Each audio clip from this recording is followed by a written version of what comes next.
listening to Radio Sputnik. Telling the untold.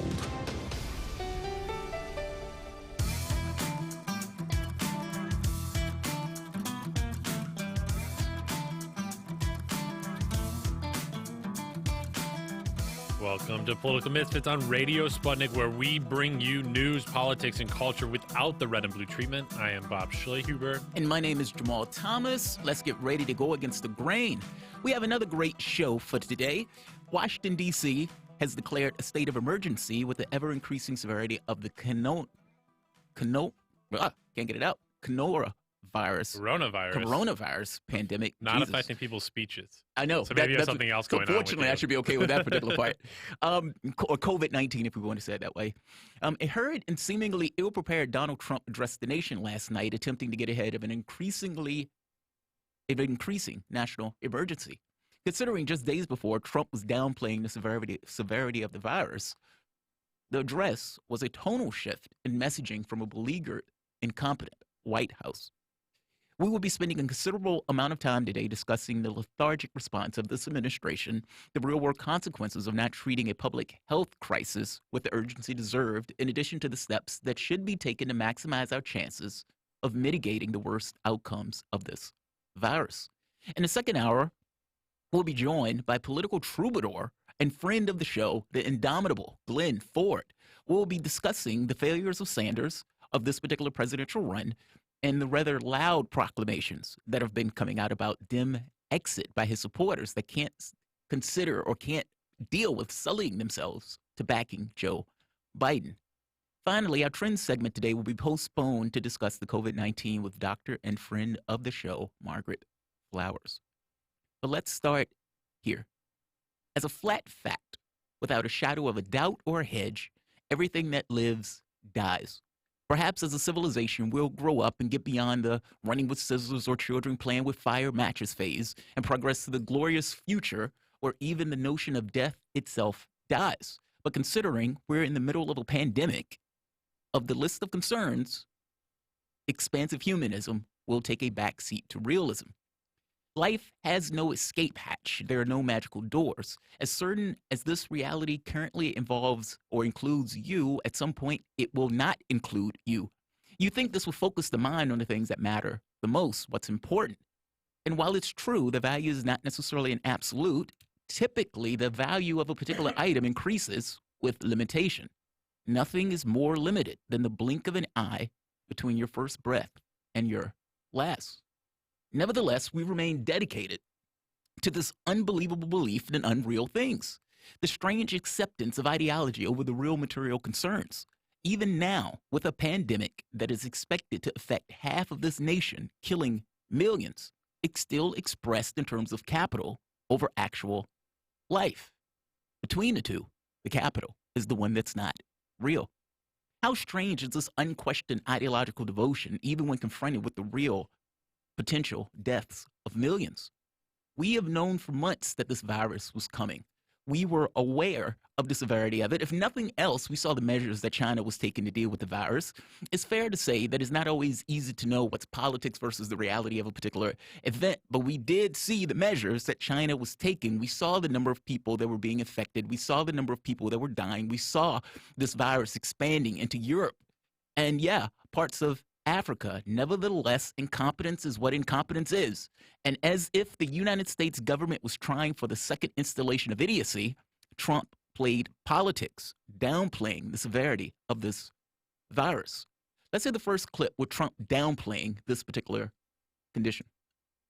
And we're prepared, and we're doing a great job with it, and it will go away. Just stay calm. It will go away. We want to protect our shipping industry, our cruise industry, cruise ships. We want to protect our airline industry, very important. But everybody has to be vigilant and has to be careful. But be calm. It's really working out, and a lot of good things are going to happen. The consumer is ready. The consumer is so powerful in our country with what we've done with tax cuts and regulation cuts and all of those things. The consumer has never been in a better position than they are right now. So a lot of good things are going to happen. Thank you very much. Does Trump know that there is no such thing as a consumer? That's just a person. And that person we have not been doing great. The notion that he's going to focus on industry when real people are taking a hit. We're talking about millions of people dying in this process. And the best thing that the president could do is come out and say, we're going to protect the industries. We're going to make sure that the industries and the business are still going to be making profits. Yes, because profits, for whatever reason, are the thing or is the thing that matters more.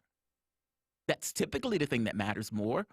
You can see the homeless man laying on the street. You don't believe me that profit is the thing that matters more? Look around. Look at your world. There is nothing that is being said here that is beyond what is typically said in regards to the way we typically go about our affairs in this country. Within a day of Trump saying that, within a day of Trump coming out downplaying, oh, it'll go away, former CDC Director Tom Friedman says the worst, but not implausible scenario is that half of the United States get affected with millions dying.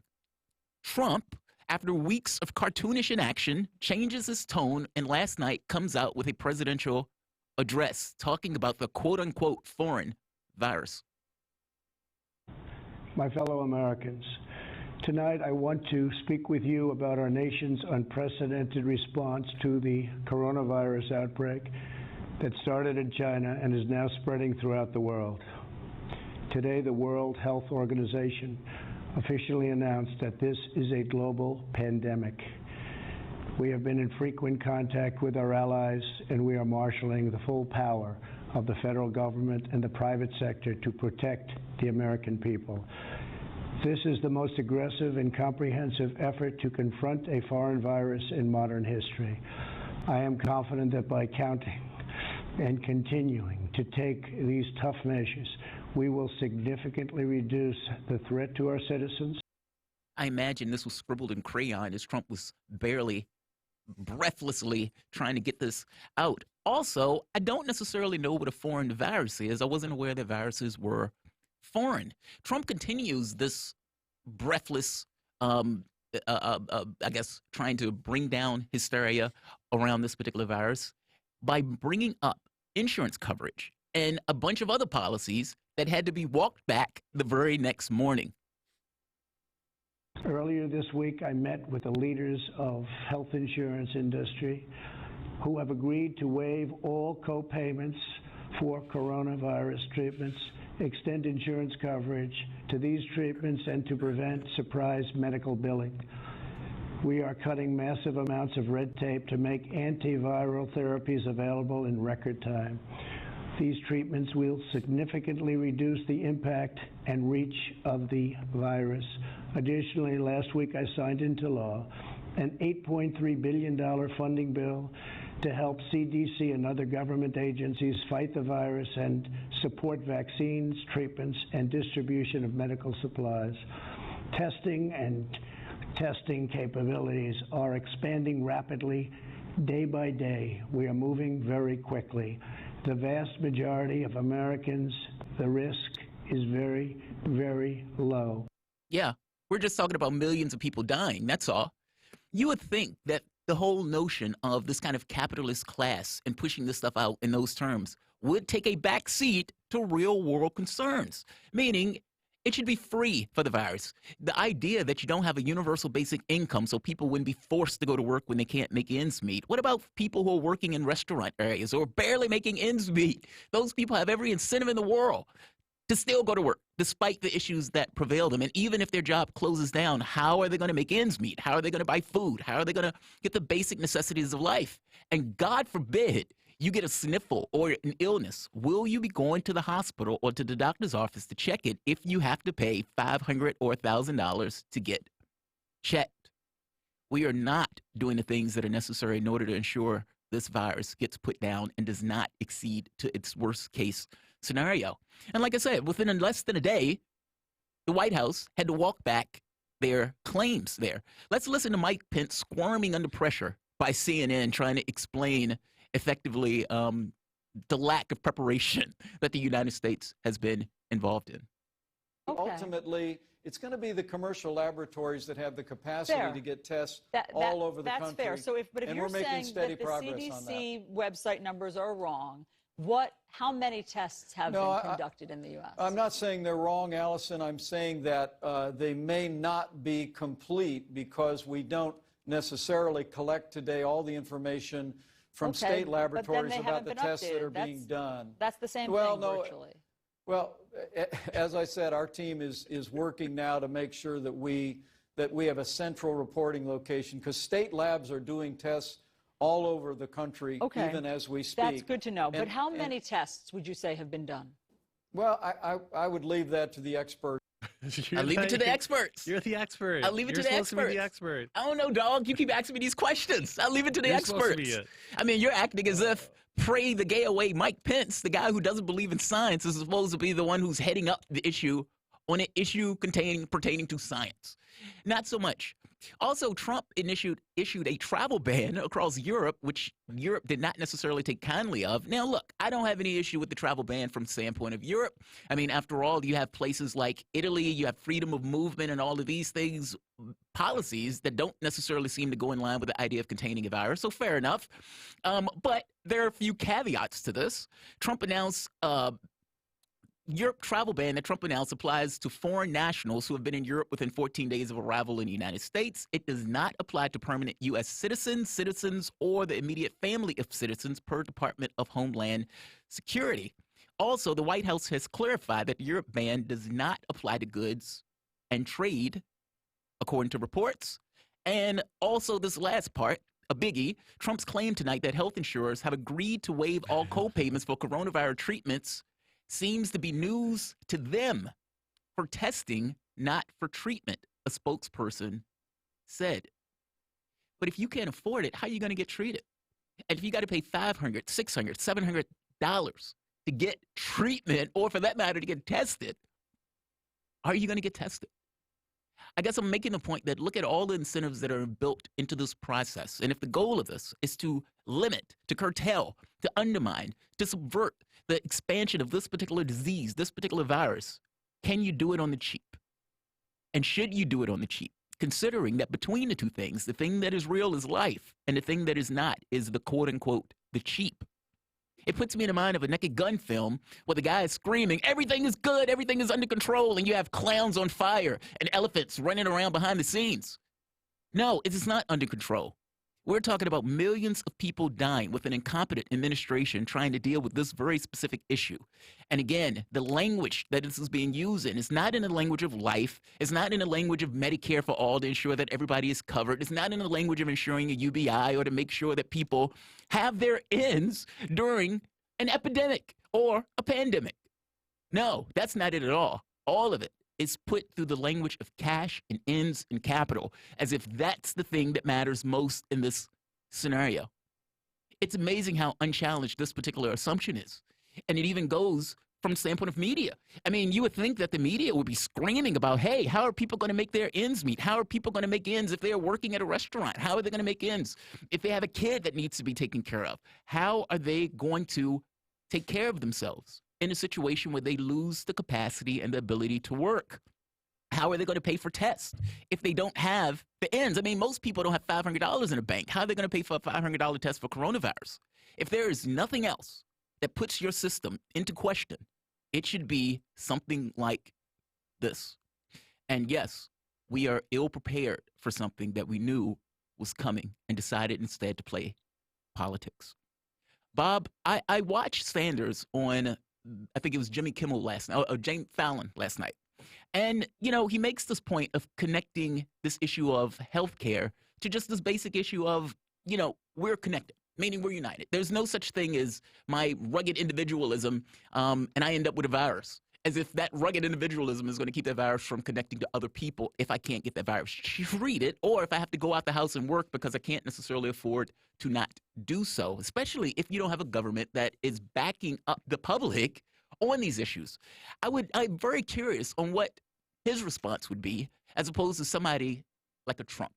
And I think that you would probably see a dramatic different response in regards to what he cares more about, meaning this human element of this as opposed to just the I'm going to pass a tax cut or the consumer is doing great. We're talking about a virus where millions of people will die, and he is screaming about consumers.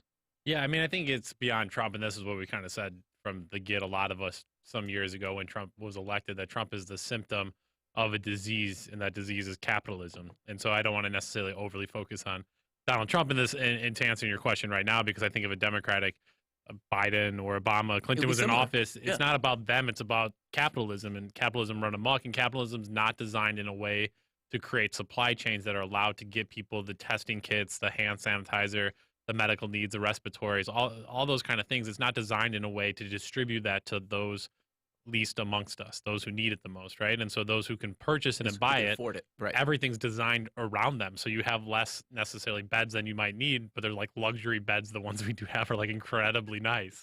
And so you spend all your money, your resources, that room's 4 times bigger, so you can have all the space you want while you recover if you have the wealth, as opposed to turning that into a 4-bedroom room that could then actually like support the masses and everybody has some type of equal access to it. So we're seeing a lot of that. We're going to talk more about the coronavirus towards the end of the show. We have quite a few stories we want to get in here. I do want to just end on a lighter note about the coronavirus here, Jamarl, before we get serious later on. But the stock market dropped in 2,000 points? Is that a lighter note? That's a lighter note. This is from Sam Garachi.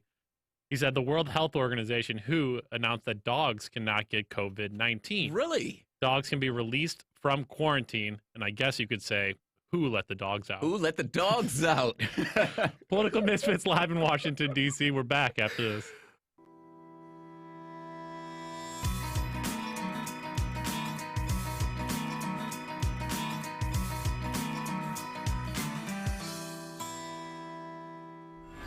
Feeling kind of blue, but maybe also kind of red, and kind of purple, and kind of alone?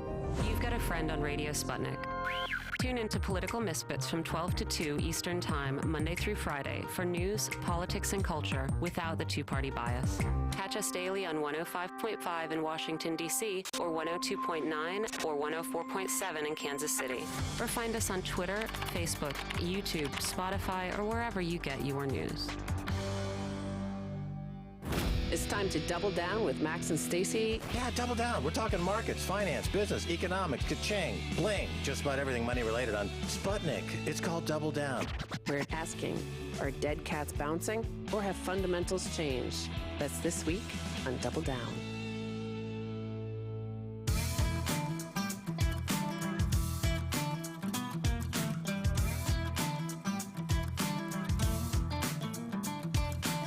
Welcome back to Political Misfits, the show that goes against the grain. I'm Bob Schlehuber here with my co-host Jamarl Thomas. Give us a call, 202-521-1320. We're talking immigration, the latest efforts to slow Donald Trump's immigration policies, and a big win for those same policies in the United States Supreme Court. We're joined by Abe Paulus, the Deputy Director of Communications and Policy at the Black Alliance for Just Immigration, better known to us as BAJI.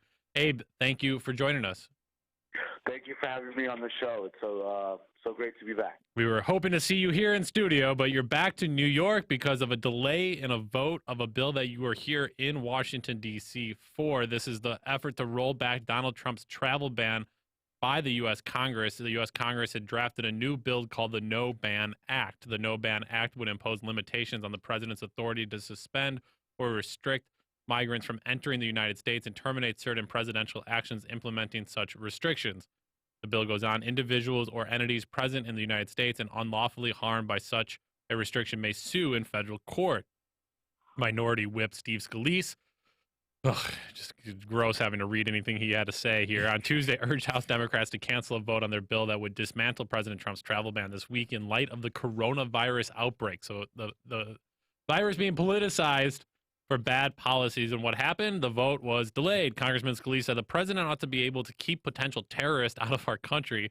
But now with this outbreak of coronavirus, the president also needs all the tools available to limit people coming in from countries with a propensity of coronavirus. Jesus. Yeah, tell us a bit more, Abe, about the bill, and we'll talk maybe pre-coronavirus implications. Tell us a little bit more about where this bill came from, who was introducing it, and what the effort behind it was to accomplish. Right. Well, like you said, I mean, it's sort of a newer version of the initial Muslim ban that the Trump administration had implemented in 2017. The biggest difference is that this year, and ironically, well, maybe not ironically, maybe on purpose, it was introduced on the week of the 3-year anniversary of Trump's initial Muslim ban. And so this version basically includes about 6 additional countries: Myanmar, Kazakhstan, Eritrea, Nigeria, Sudan, and Tanzania.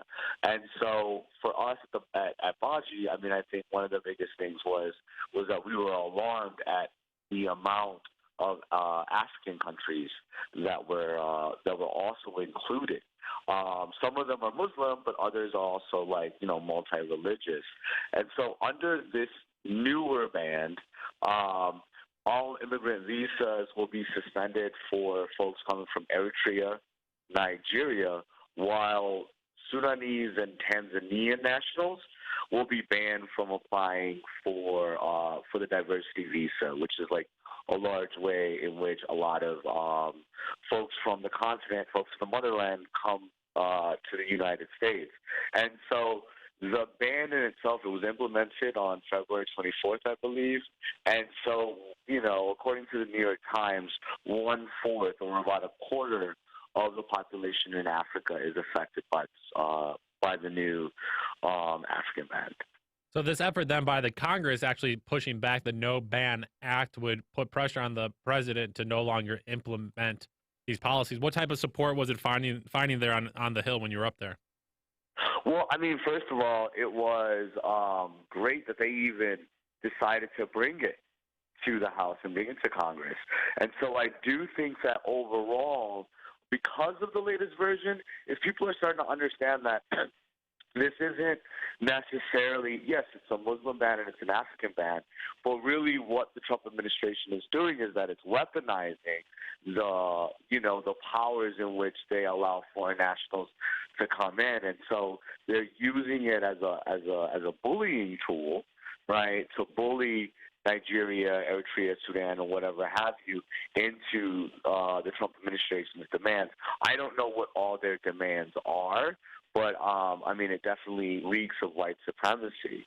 And so the type of support I think that was on the Hill was really due to the fact that it's getting ridiculous. It's like pandemonium. You can't just completely start banning any country that doesn't agree with your foreign policy. And so I think that the support was way more, vibrant and widespread than I had even imagined it. And the fact that there was even a vote that was going to be happening so close to the time that the news version was implemented, which was February 24th, I think just goes to show the amount of sort of support and willingness that elected officials had on sort of understanding the fact that, okay, this is getting a little too out of hand. Yeah, and Jamarl, what makes me nervous in this moment now, using the coronavirus as a stall technique for everything that the Trump administration doesn't want there to be votes on. They are able to reauthorize the FISA parts of the 3 parts of the FISA bill there. We'll talk a little bit more about that at the top of the next hour. But yet they don't want this travel. They want to basically protect their travel ban and say, oh, I can't do it now. And then, like you said, on top of it, the United States has now banned travel from 26 European countries everywhere but Ireland and the UK. I guess my concern now is, yeah, sure, we need to make sure that we are quarantining and restricting movement of people. But at the same time, I just see this as an opportunity of the Trump administration to try to gain restrictions on other places or finagle the law or the rules and policies in a way that helps them fight and address the immediate need now. But then after the coronavirus, hopefully, knock on wood, has been addressed, they just kind of leave those policies in place. It's like then what? Like Fortress America of sorts. I'm curious, were there any politicians in the United States that were working with you guys on this? And do you think this had more to do with pushing back on the Trump administration? Because it seems like the Democratic Party is just fighting almost in opposition to Trump as opposed to caring and loving the policies themselves. I mean, after all, didn't Obama have something similar to a Muslim ban, even though he didn't call it a Muslim ban? Oh, absolutely. Yeah. I'm from Eritrea, and I was born in Sudan, so I'm a twofer on the new version. We've been, as an Eritrean, since 9/11, in fact, particularly Eritrea, Sudan, are 2 countries that they just, love banning us and unbanning us. And I remember when the announcement came in with the new version that Eritrea was on the list, I told my cousin, I was like, hey, Eritrea is banned again. And she goes, oh, I didn't even know that we weren't banned. You know what I mean? Like, we're confused about whether or not we're on or off it. And I think the Obama administration definitely had some version of it where, it's essentially restricting black and brown people from these countries under the issue of national security. And going back to what you had just mentioned, sort of about this idea that, not even an idea, an approach that is being utilized by the Trump administration with the coronavirus to be able to essentially get done whatever it is that they want to get done or stop whatever that they don't. I mean, right now, this is like the ingredient, right? Well, some main ingredient for a fascist and sort of racist administration that we have right now. And so I do think that the coronavirus, again, will be used by this administration to further their agenda way more aggressively. And going back to the point about how long has this really been going on? I mean, this has been going on really since 9/11 as far as the ban goes. And it's really targeted towards folks that are black and brown from Africa. And with the coronavirus, I mean, really, is it a fortress or is it an isolated island at this point that the Trump administration wants? It was Ilhan Omar who had introduced the bill to answer your question about what congressional members were behind it. I see. And I'm curious about something else. Has there shown any, material benefit to this particular travel ban? Meaning, the argument that the Trump administration, of course, will make is that, well, we're doing this because we're doing it for national security. Has there been anything to indicate that the national security reason is a just and legitimate reason for this particular ban? That's a lie. That's straight up. Because I'll give you an example. Chad was on the Muslim ban at one point. Chad was on the Muslim ban because they had said that it wasn't fighting terrorism as much as the government would have liked. And the second reason was that their governing institution wasn't up to par. 7 months while Chad was on the Muslim ban, after 7 months, it was off. Chad is number one as far as African countries that fight terrorism. So they realized that was pretty much not really the case. The whole point of the governing institution wasn't up to par. I mean, in 7 months, you couldn't even have a baby in 7 months. Chad did nothing for the governing institution. And then when you really look at it, you realize that at the time, Rex Tillerson was the head of the State Department, who was also a CEO of ExxonMobil. At the time, Chad had one of the biggest lawsuits against ExxonMobil, right, for billions of dollars that they wanted. And once Chad dropped that lawsuit, guess what? Chad wasn't on the Muslim ban anymore. So it's really got that national security nonsense, right? It has nothing to do with that. With Eritrea, their biggest issue is that, the fact that there's a lot of folks that have been ordered deported in the U.S. that they can't kick out because the international community is most Eritreans, by 86%, are refugees. And so they're using this. It's got nothing to do with national security. It's got nothing to do with whatever they say that it has to, but there's definitely an underlying, Venezuela is on there. I mean, Kazakhstan, you find that on a map for me. Yeah, no, and I think that's almost why many people almost call it a travel ban beyond Muslim ban, because it is targeting countries that not necessarily about Muslim majority.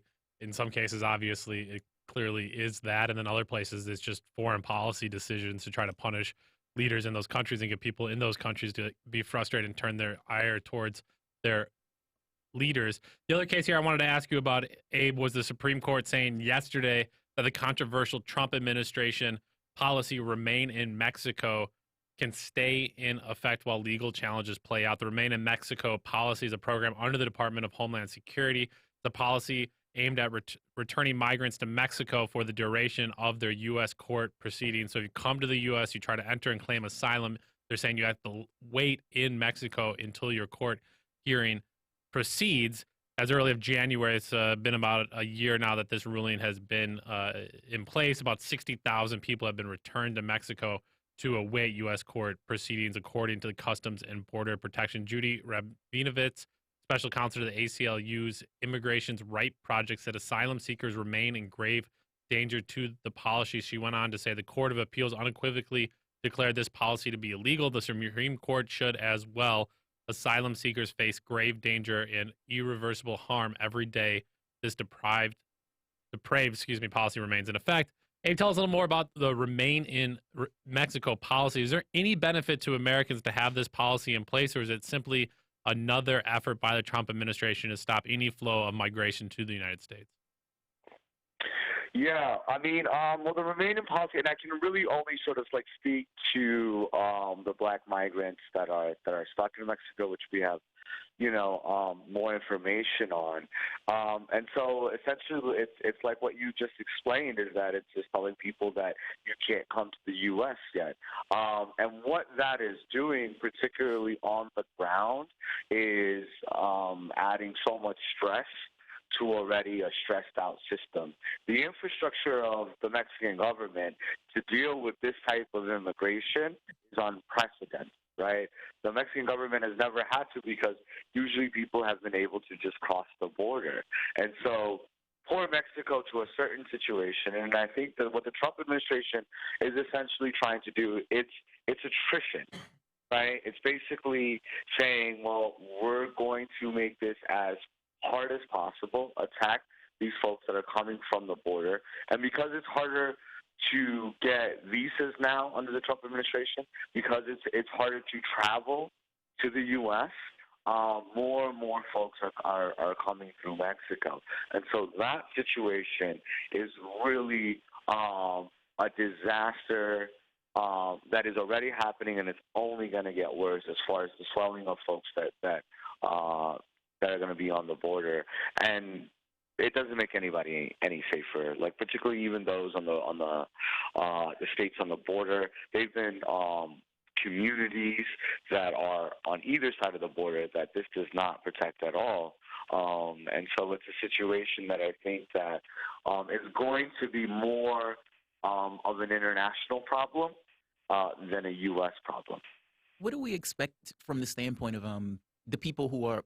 One of the things I read on this particular story were that the people who were kept in Mexico were in danger of being captured or kidnapped. That was one of the items that came up.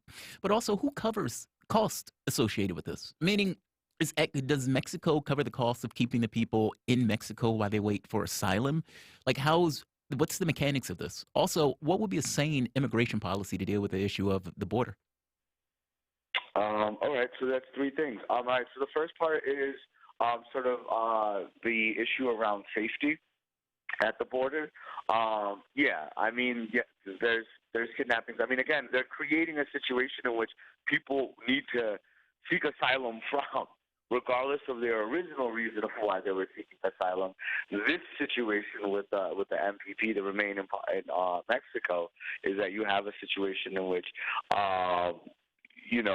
it's a very stretched out country. It's quite poor, right? And so you have an influx of people that might have capital, and so that's easy to take advantage of, right? Is like poverty plus government inaction is going to equal crime.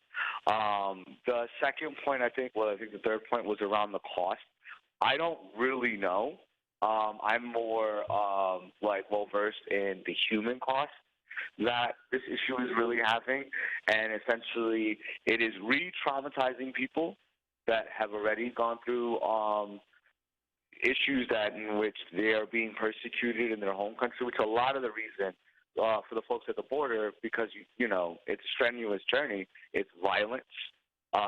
It is extremely traumatic, and so what's happening on the human level is that folks are being re-traumatized in such a way in which it's like they're going to need help just dealing with what they're dealing with right now because of this policy. Yeah, you can just see what economic bullies the United States is on the President Lopez Obrador there in Mexico, basically saying, like, we control trade with you, we control movement with you. Yeah. We are the big bully to the north of you. So one, you need to implement the Remain in Mexico policy, as well as I think it's the third country transfer, basically, if you're coming from southern Latin American countries. You get to Mexico, they're saying, no, you have to seek asylum in Mexico. You can't pass through Mexico and then come to the United States to do so. And Lopez Obrador's hands are completely tied at this point, because what else do you do when the United States and its military and economic power can basically bully you into those positions? And so he comes in as a left wing, trying to push policies there to the left.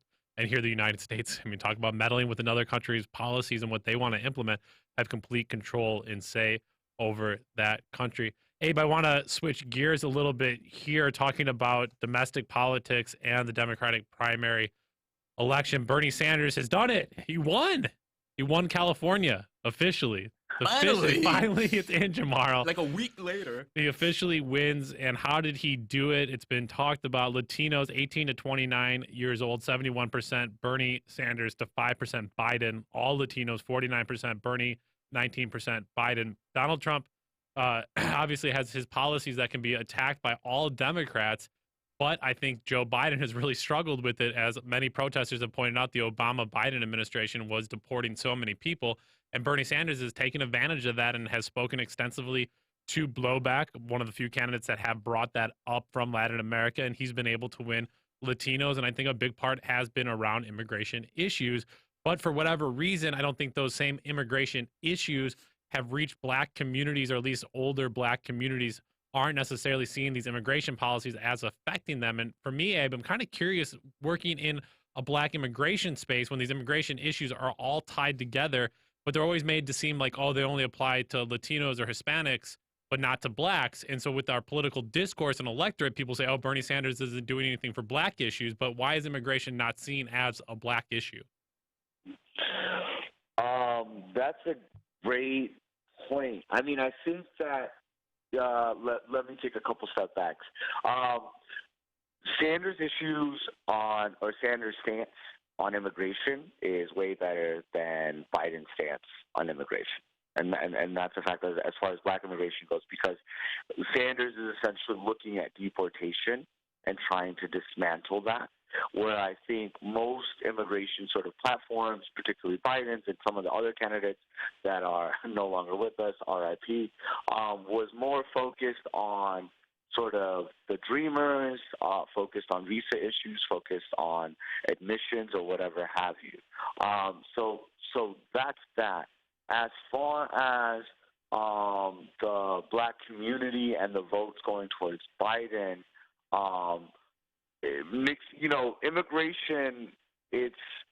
immigration is a Black issue, but it is a challenge in the Black community, and that's why our organization exists, right? Is to really start making those inroads, and it's being a lot easier now because of the population of Black immigrants in the last 20, 30 years has grown at an alarming rate. And so it is making the job a little easier. From our point of view, right, when it came down to sort of the electoral politics, particularly between Sanders and Biden, I mean, I think it comes down to just a situation in which, because we're Black, we understand that community in which, Black people are ready for the political revolution that Sanders is talking about. I just don't think that white people are ready for that. And I think that we see this in immigration all the time, right, is that our community is definitely ready for progressive policies and reforms because, Black immigrants are the ones that are disproportionately being harmed by these policies. We're ready for that. I think that the issue is do we trust, a large portion of the white population to vote in our interest? And I think that in 2016, November 6th, I think that was a resounding no. Yeah. That's an interesting. I'm glad you said that. It's so important to focus on the white people. I mean, it's not like Joe Biden was like, hey, I know you guys are all for Medicare for all. Bernie Sanders, that's his policy. But he's like, you guys should look at him, check him out. But he's like, no, don't vote for the guy. Can't beat Trump. All the media going to guess it's owned by white people, are saying, oh, no, you want those issues, but like can't afford it, can't win with it. Sorry. So it is white people that are ultimately the ultimate arbitrators of the messaging to these communities. I mean, that's a yes and no. I mean, so you're going to defend white people to me, Jamarl? Yes, I'm going to defend white people to you, Bob. No, I think it's an interesting way that you put it, right? I mean, ultimately, you made the point that African or blacks are on board for, I don't consider them radical policies. I think they're common sense policies, healthcare, education, et cetera, cutting down on the wars and everything else. But I think you made a really good point saying whether African Americans believe in the policies or not, it is a secondary thing on whether or not blacks believe whites will vote for those policies. And that's the catch. It's the who keeps the monsters at bay stuff. I've had family members that would say, yeah, Joe Biden is the only person. Now, not because they love Joe Biden, but because in their heads, Joe Biden is the person that the population would vote for. Like I find it to be utterly astonishing, and it's depressing like nobody's business, because I think you're right that you have a large number of African Americans that voted and put Joe Biden over, especially going into the South and those type of states. And if you went to them and you just asked them on a policy thing, they would agree with Sanders. I mean, even in South Carolina and some of these conservative states, the overwhelming majority of people were on board for government health care, meaning a Medicare for all plan, and yet they would still turn around and back Biden. Like, it's so strange and so bizarre.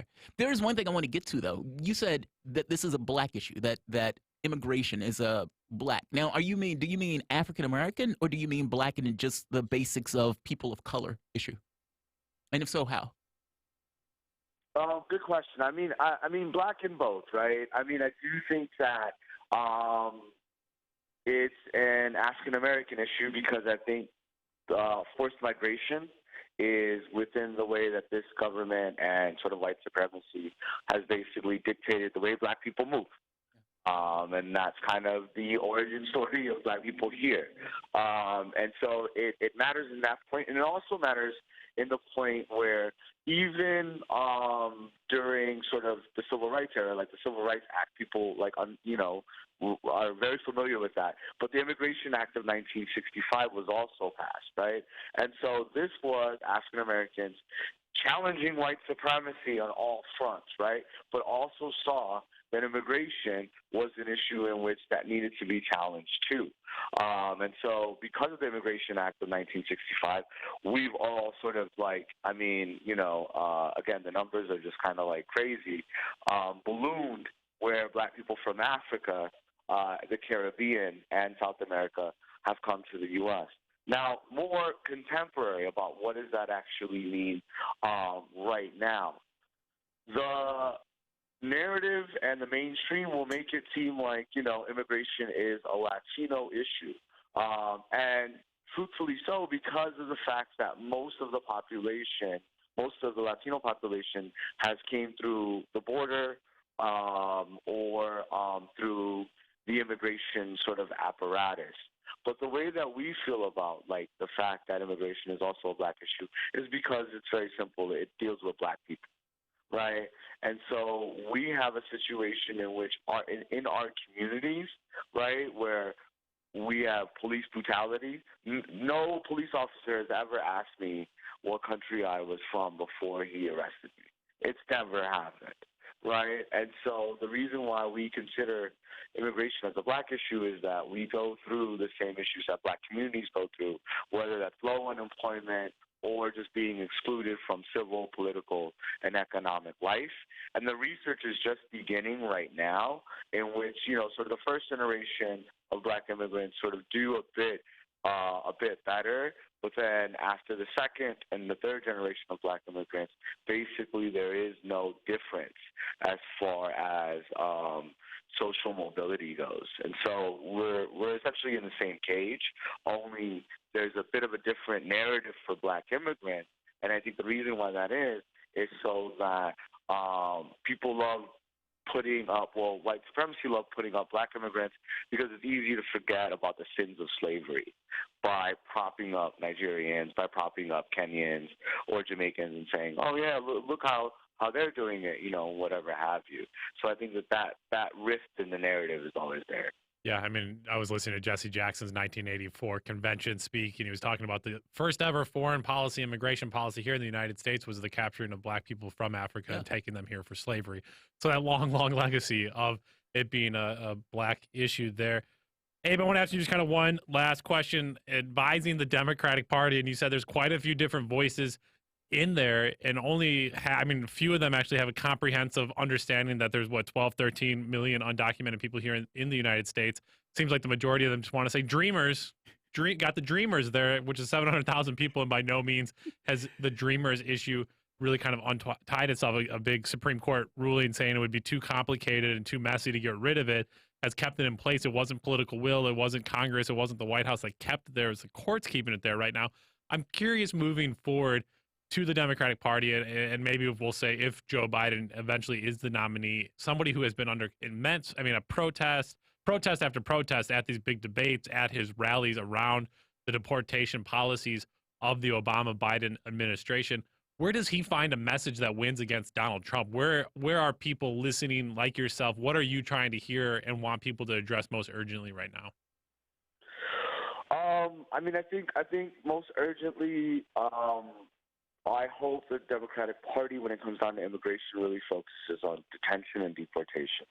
And I say that because, yes, obviously I want the dreamers to get papers. I want everybody to get papers in that sense. That's here. But I see that as a human right, and the U.S. isn't ready for all that type of language. But I think why I find it important to focus on detention and deportation is because I do understand that being a good immigrant or being a good black person or being a good brown person in this country is very fluid and fleeting, right? And so they're dreamers today, but, if they get caught with a bag of marijuana in New York and they get a conviction, and then they're a nightmare, right? And so understanding that that's how fluid this whole sort of idea of who deserves papers and who doesn't deserve papers, I understand that, that's very, very, very dangerous talk. And so for me, by focusing on detention and deportation, by saying we're not going to lock people up because of a paperwork problem, right? We're not going to just throw people and again, forced migration, right? Particularly for black people, it's the opposite of the Atlantic slave trade when it comes down to deportation, is that what it does is that by focusing and saying, hey, we're going to stop doing this, slow down this, it keeps families stable. It keeps communities secure by understanding that your uncle's not going to go, that your pops is still going to be here, and that we don't have to relive the trauma of family separation, which black people have been going through a lot, particularly in this country. So I would say stop the deportations. That's Abe Paulus. Abe's the Deputy Director of Communications and Policy at the Black Alliance for Just Immigration. Abe, thank you so much for joining us. Always a pleasure to be on, you guys. Thank you so much, and, much respect to the whole team. Thank you. Yeah, appreciate your time. We're going to take a quick break, and then we'll be talking about another sad story here. Chelsea Manning in the hospital after an attempted suicide attempt yesterday. We'll take a quick break, and we'll come back with your calls, 202-521-1320. Political Misfits live in Washington, D.C. We're back after this.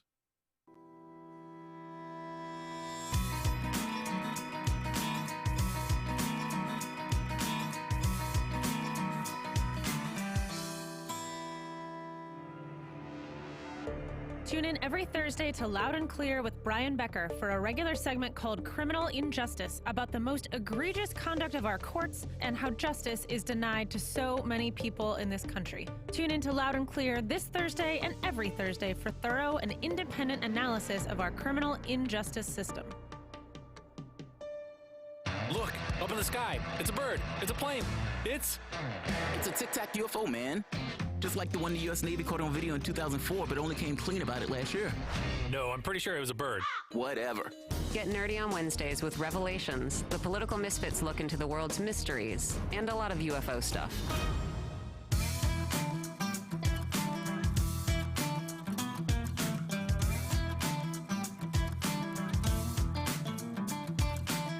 Welcome back to Rated Political Misfits on Radio Sputnik, where we bring you news, politics, and culture without the red and blue treatment. My name is Jamarl Thomas. I'm here with my co-host, Bob Schlehuber.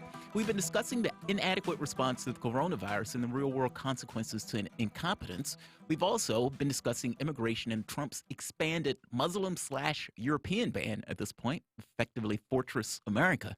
Give us a call at 202-521-1320. That is 202-521-1320 if you have anything to say on this topic or whatever else is on your mind. So I saw this story last night. It's rather depressing, extremely sad. Has to do with Chelsea Manning.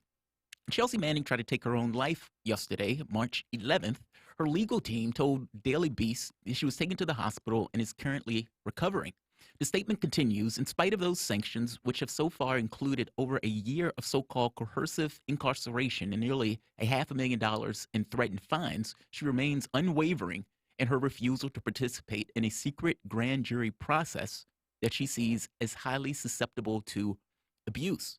Now, Manning is still set to appear on court Friday, where the federal judge will rule on the motion to terminate civil contempt sanctions against her. She's been in jail for contempt for months for refusing to cooperate with federal prosecutors for WikiLeaks. And this is not just a jail sentence. This is also, in addition to putting her in a cage, fines, meaning they've been hitting her with $1,000 fines per day, meaning they basically can torture her for as long as they believe that she would potentially comply with the abuse.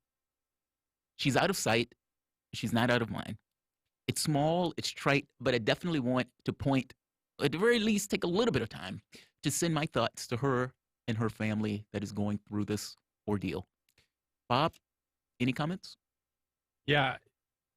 I mean, what do you say to the situation? The fact that America has forgotten about Chelsea Manning, and as much as people are like, well, Barack Obama commuted her sentence. Yeah, after she spent 7 years there in jail. Being tortured, that's right. And said everything she needed to know, everything that she's already said about WikiLeaks, everything has been answered already, and they're basically trying to try her again for the same crime she was once committed for by basically having her rehash it and try to speak out on Julian Assange, and the same story about Julian Assange in solitary confinement as well. This is how you murder people. Yeah. This isn't humane. I mean, tiny, tiny little cells by yourself all day, every day. You're obviously not being fed properly. You're not getting exercise. You're not getting sunlight.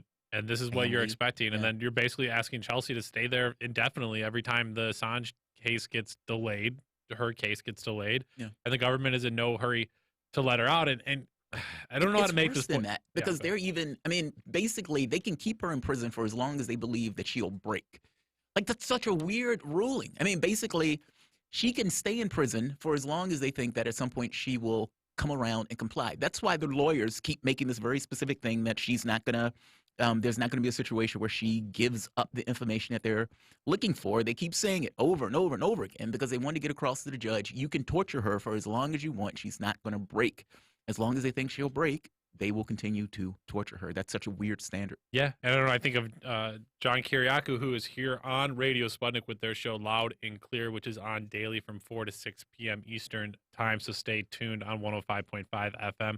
But here is somebody that blows the whistle on the U.S. government using torture. Yes. And basically says, look, we said we weren't doing it. We're doing it. It's not effective. It doesn't get anything. He ends up going to jail. The lady who gets rid of the videotaped evidence of this, Gina Haspel, Bloody Gina Haspel, leaves office and then comes back in and now runs the CIA. Isn't that amazing? And John Kiriakou hanging out with us. We love him here. I don't. But they ruined his life. Torture is against the law. Apparently, that didn't matter. Chelsea Manning exposed that basically, Chelsea Manning released a video showing us drone bombing a Reuters reporter. Now, we had no idea who was at the bottom of those bullets. None of that stuff. We didn't know. Now, Manning's issue was, after being in Afghanistan and Iraq, she, for whatever reason, had this weird belief that we were supposed to be there to help. I'm sorry. That was not why we were in Iraq, nor was that why we were in Afghanistan. And so her thought was, if I expose this, clearly somebody would have to do something about us murdering these random people like that. Not so much. They did do something about it. They put you in prison and tortured you in a military prison and then put you in prison again for effectively the same thing and to get her to roll over on Julian Assange, something that at this point, if she hasn't done, she's probably not going to do. Yeah. And I just think of this, there's an article in The Guardian that made its rounds and stuff by Ah Weiwei, the famed Chinese dissident. And somebody had posted, and the title of it, China is ill but it goes much deeper than the coronavirus. And I was like, great, more politicizing of the coronavirus against China. We've already done that. And it's like China mess up the coronavirus and they're horrible on everything else. And the person, I said, we really need to politicize this moment right now to like focus on AWE and like the whatever. So we have to listen to dissidents. Yeah. So where's the Chelsea Manning? Where's the Manning article? Where's the article? America is ill, but it goes much deeper than the coronavirus. Let's be very clear. Nobody's talking about the illness. And I think we talked about this other day, this idea of like America is this beautiful, majestic thing that shouldn't be tampered with by anybody outside of it. We have this perfect laboratory of democracy and it's all working. If it wasn't just for those Russians meddling with it, we wouldn't have 7,000 homeless people living in the nation's capital on the streets. Or those immigrants. We wouldn't have poverty. We wouldn't have racism. We wouldn't have environmental destruction. We wouldn't have corporatism. We wouldn't have COVID-19 running amok right now if it wasn't for those Russians, those pesky Russians meddling with beautiful America. Yeah, it's bizarre to say the least. I mean, look, Obama, and a lot of people, you know, I'm always amazed that people mystify Obama as if he's a great guy.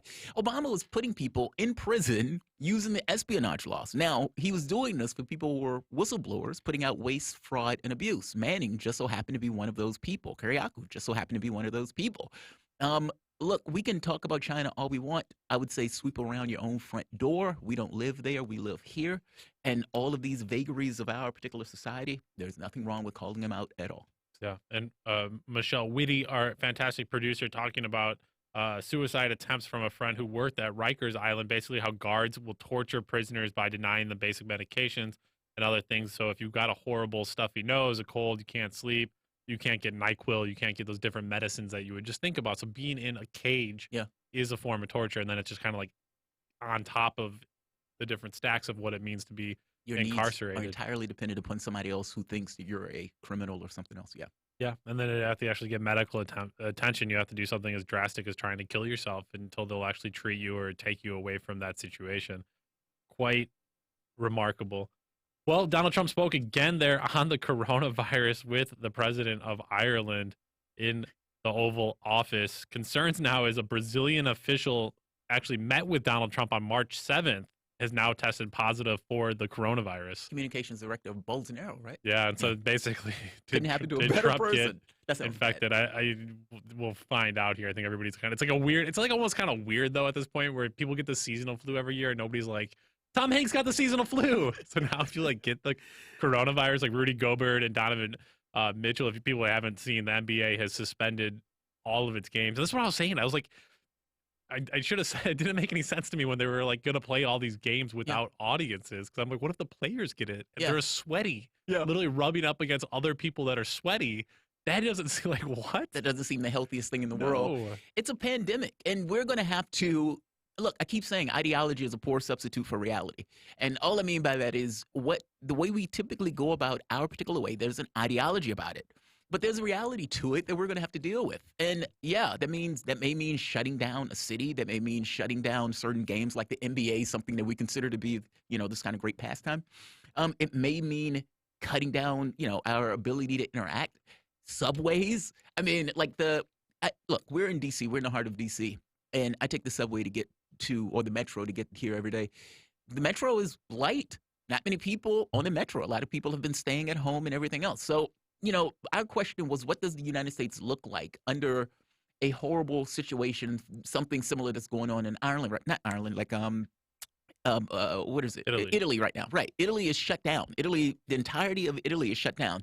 Now, keep in mind, the EU also has policies that allow the free movement of capital and human beings. But what does that mean in the context of an pandemic, where every time those people move, those people are taking with them certain illnesses?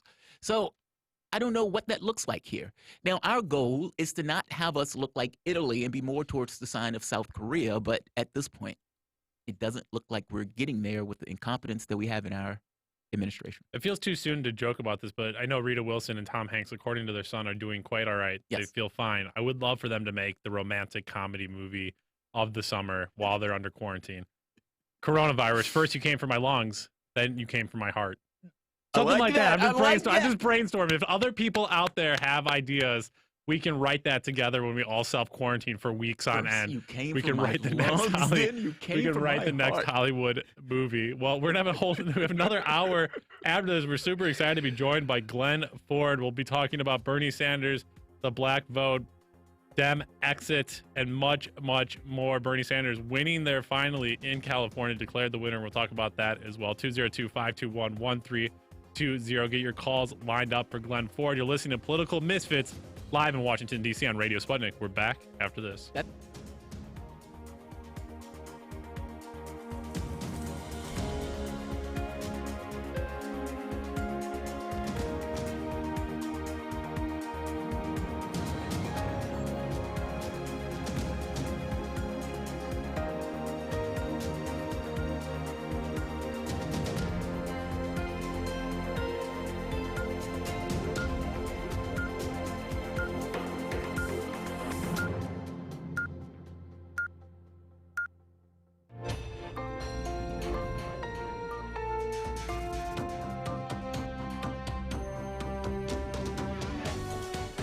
Listening to Radio Sputnik. Telling the untold.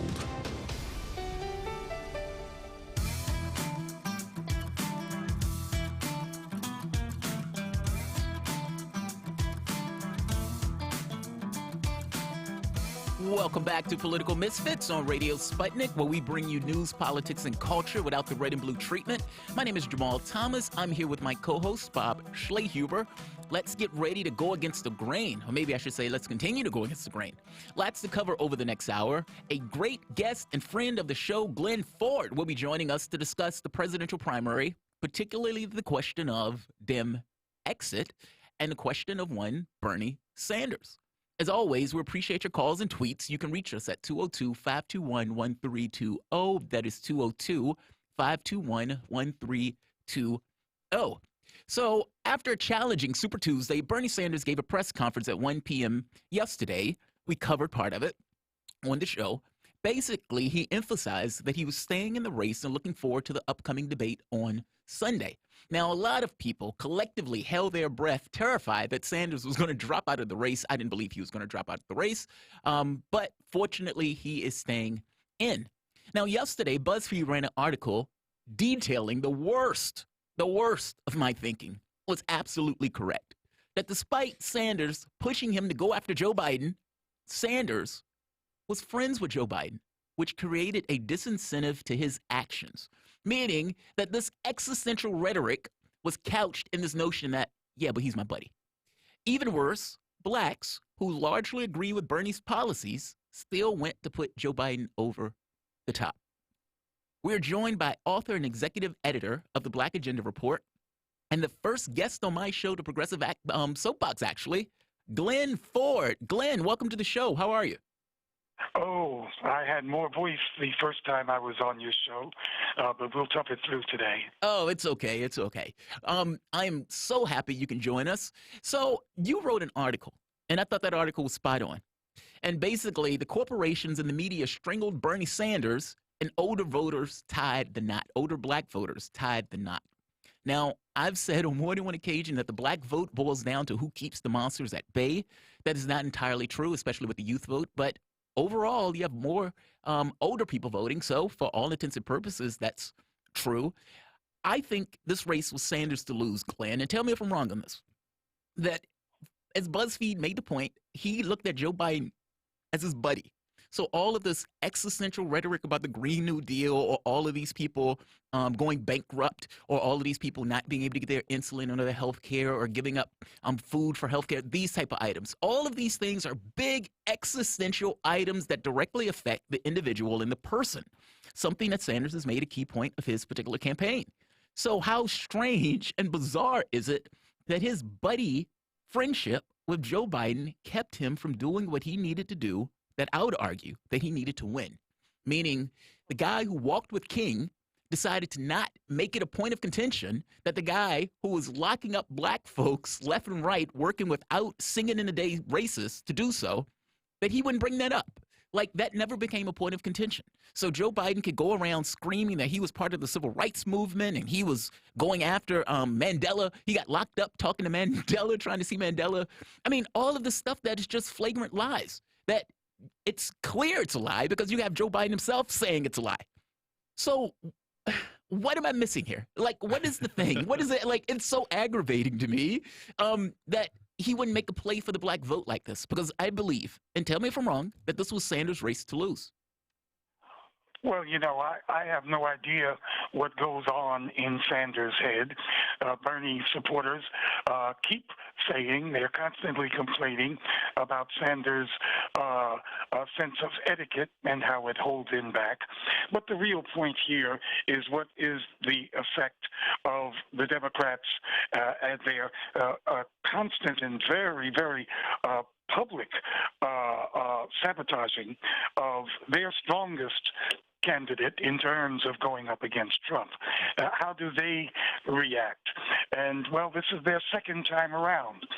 They went through this with this in broad daylight sabotaging of Bernie Sanders, who could have beaten Trump back in 2016. Now it's a replay of that. And the question is, will they stick with the Democrats after going through this experience? And I'm quite sure that it is too late now with the full court press under and over the tables by the corporate media and the combined forces of the ruling class. It's too late for Bernie to get this nomination. The real question is, what do his millions of supporters do? And despite the fact that overall the black vote went for the establishment black candidate, as should have been expected, the demographic factor is the most important here, and up to 75% of the very youngest voters are for Sanders.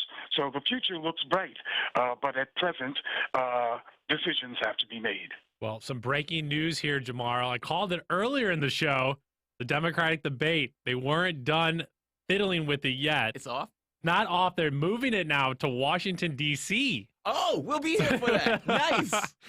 So, yeah, they've decided to move it from Arizona, where it was to take place, out of an abundance of caution and in order to reduce cross-country travel. All parties have decided that the best path forward is to hold Sunday's debate at CNN's studio in Washington, D.C. I know this is going to upset you here. Jorge Ramos, of Univision, was in direct contact with the person that tested positive for coronavirus and will not be participating in Sunday's debate. Glenn, I thought for sure they were just going to cancel the thing outright, but allegedly they're going to still go forward here. We got a few more days before they can still cancel it. Joe Biden having to go up against Bernie Sanders, and we're going to see that division of conversation. And what I've been arguing, I don't think people are going to even so many people in the Sanders movement that I know and others of us that maybe sit to Sanders left on a lot of issues, or maybe we're just more engaged directly in social movements at a grassroots level, that the electoral politics, at least here in Washington, D.C., as much as I engage with that, I work on different candidates' campaigns and whatnot, I've never turned to the electoral process to get things done or change things in my community. I turn to social movements to actually bring people together, and that seems to accomplish a lot more. How many people have already turned away from the Democratic Party? I think we're in so many ways, we're just beyond the Democratic Party is not where people are going to look for change. Is this going to hurt the Democratic Party long term? Are they always just going to be able to manage the way the Constitution's rigged, the way in which money rules all things? The Democratic Party seems like they'll survive a Joe Biden nomination, win or lose, and they can cast aside the young people and say, we don't need you, we have the money and other resources. You know, I suspect that most of the Bernie supporters that you know, or people of that political persuasion that you know, are activists, because you are. What I think is most crucial here is the many tens of millions of people who support Bernie. Bernie Sanders, his issues are supermajority issues that are supported by vast majorities of Democrats and even about half of Republicans. And it is this great mass of people, many of whom are not activists, but feel intensely subverted, insulted, denigrated by the Democratic Party for its right at broad daylight, at noon, machinations against the person that they would like to see president. I think that this Democratic Party behavior, which is so obvious, everybody watches television, and what is being set up is, as much as possible, as much as the Democrats can make it, a non-debate, and everybody knows this, and millions of people are going to take this quite personally.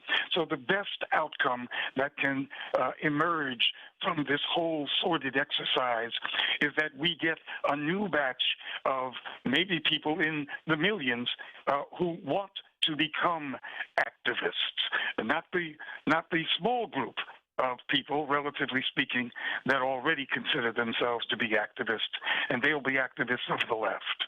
Glenn, I have made the argument back in 2016 that if you want to get anything politically accomplished, you got to be willing to walk. Meaning this argument that the Democratic Party consistently makes of you have nowhere else to go. It's like, yeah, I'm going to give 95% of the income gains to the top 1%. Yeah, I'm going to destroy welfare. Yeah, I'm going to destroy. Meaning in one situation after the next, the Democratic Party blows off its left and just assume that the left is going to vote for them anyway. Now, my argument, and the thing that I try to make the point of, is that if you're willing to vote for a party, regardless of what happens, then there's no reason for the party to listen to you. Now, listen to Lawrence O'Donnell. This was back, I think, in 2005, where Lawrence O'Donnell is basically making the exact same argument. If you don't show them you're capable of not voting for them, they don't have to listen to you. I promise you that. I worked within the Democratic Party. I didn't listen or have to listen to anything on the left while I was working in the Democratic Party because the left had nowhere to go. Exactly. You have nowhere else to go. You're going to vote for me regardless because you're terrified of the monsters that creep in the other party. It's in part, though, the nowhere else to go, too, in the ways in which the economic game is rigged here. Yes. And this is the shock. I mean, That's this is what stuff, all of it. And where I finally get some hope here, it's public financing of campaigns needs to happen everywhere. If you're listening and you're in a place, look to New York, look to Washington, D.C. This is the first cycle here in Washington, D.C. that every dollar you raise is matched by $5 by the government. So if you raise $100, that becomes $600. Yeah. And so all of a sudden now in the grassroots, our $10 becomes $60, right? Like that's incredible to actually have that kind of leverage. It's the only way to level the playing field. So it's not like it's always pitched like, oh, the left didn't turn out, the young people didn't turn out. Oh, how dare they? It's like, why would these people turn out when they have no money or power whatsoever? So it's not like they're not turning out to like effectively say like you're bad and you need to do something else and we're going to vote for this person. These people just check out because they've been completely defanged of any power whatsoever. Also, non-belief that whoever you put in is going to do anything. No. I mean, that's the catch, what right? have they done? Why are my what conditions have they getting done worse? Up to this point that we're going to believe that you're going to do something now? I am firmly in that camp that, it's until you walk, nothing changes.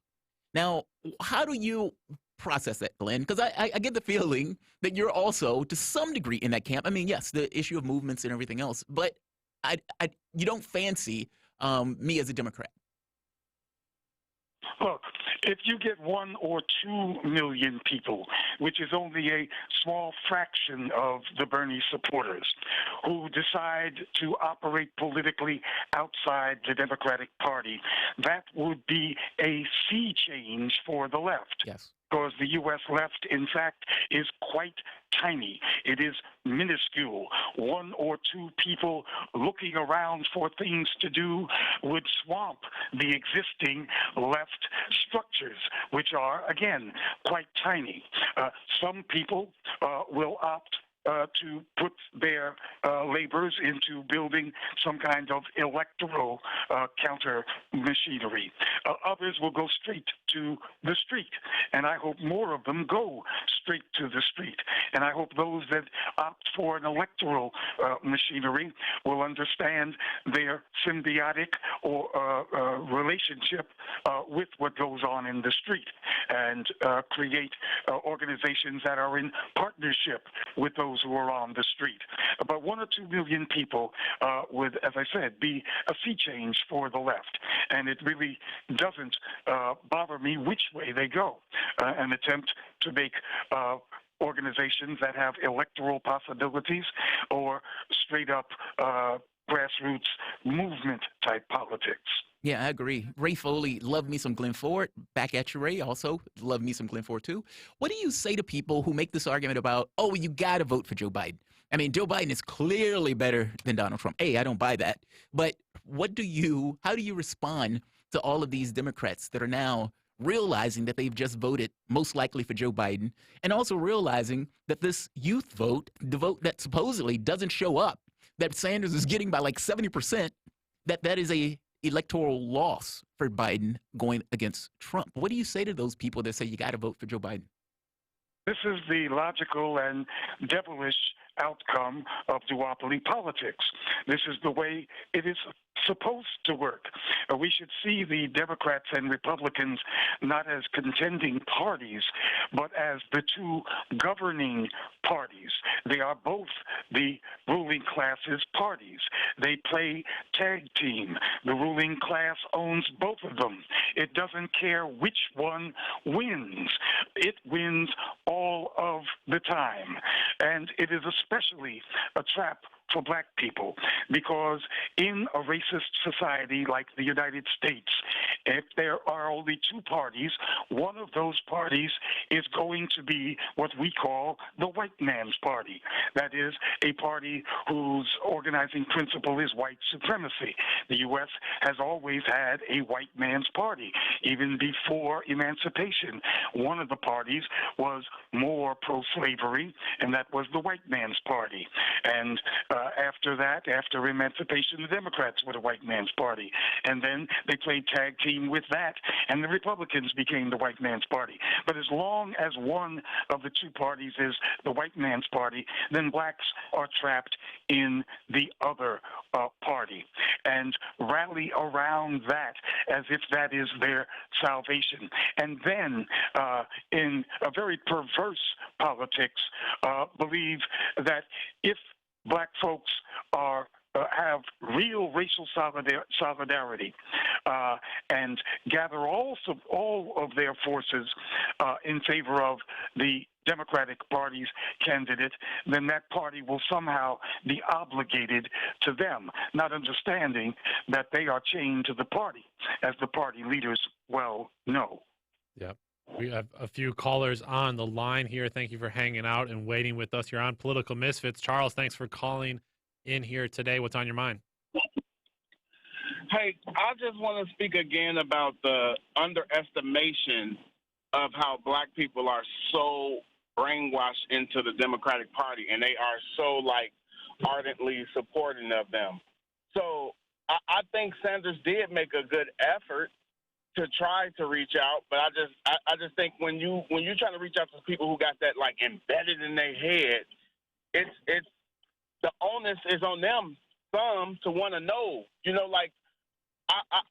I'm talking from a personal point of view. I have literally tried to convince people why Sanders was better than Biden and stuff like that, and it's like talking to a brick wall.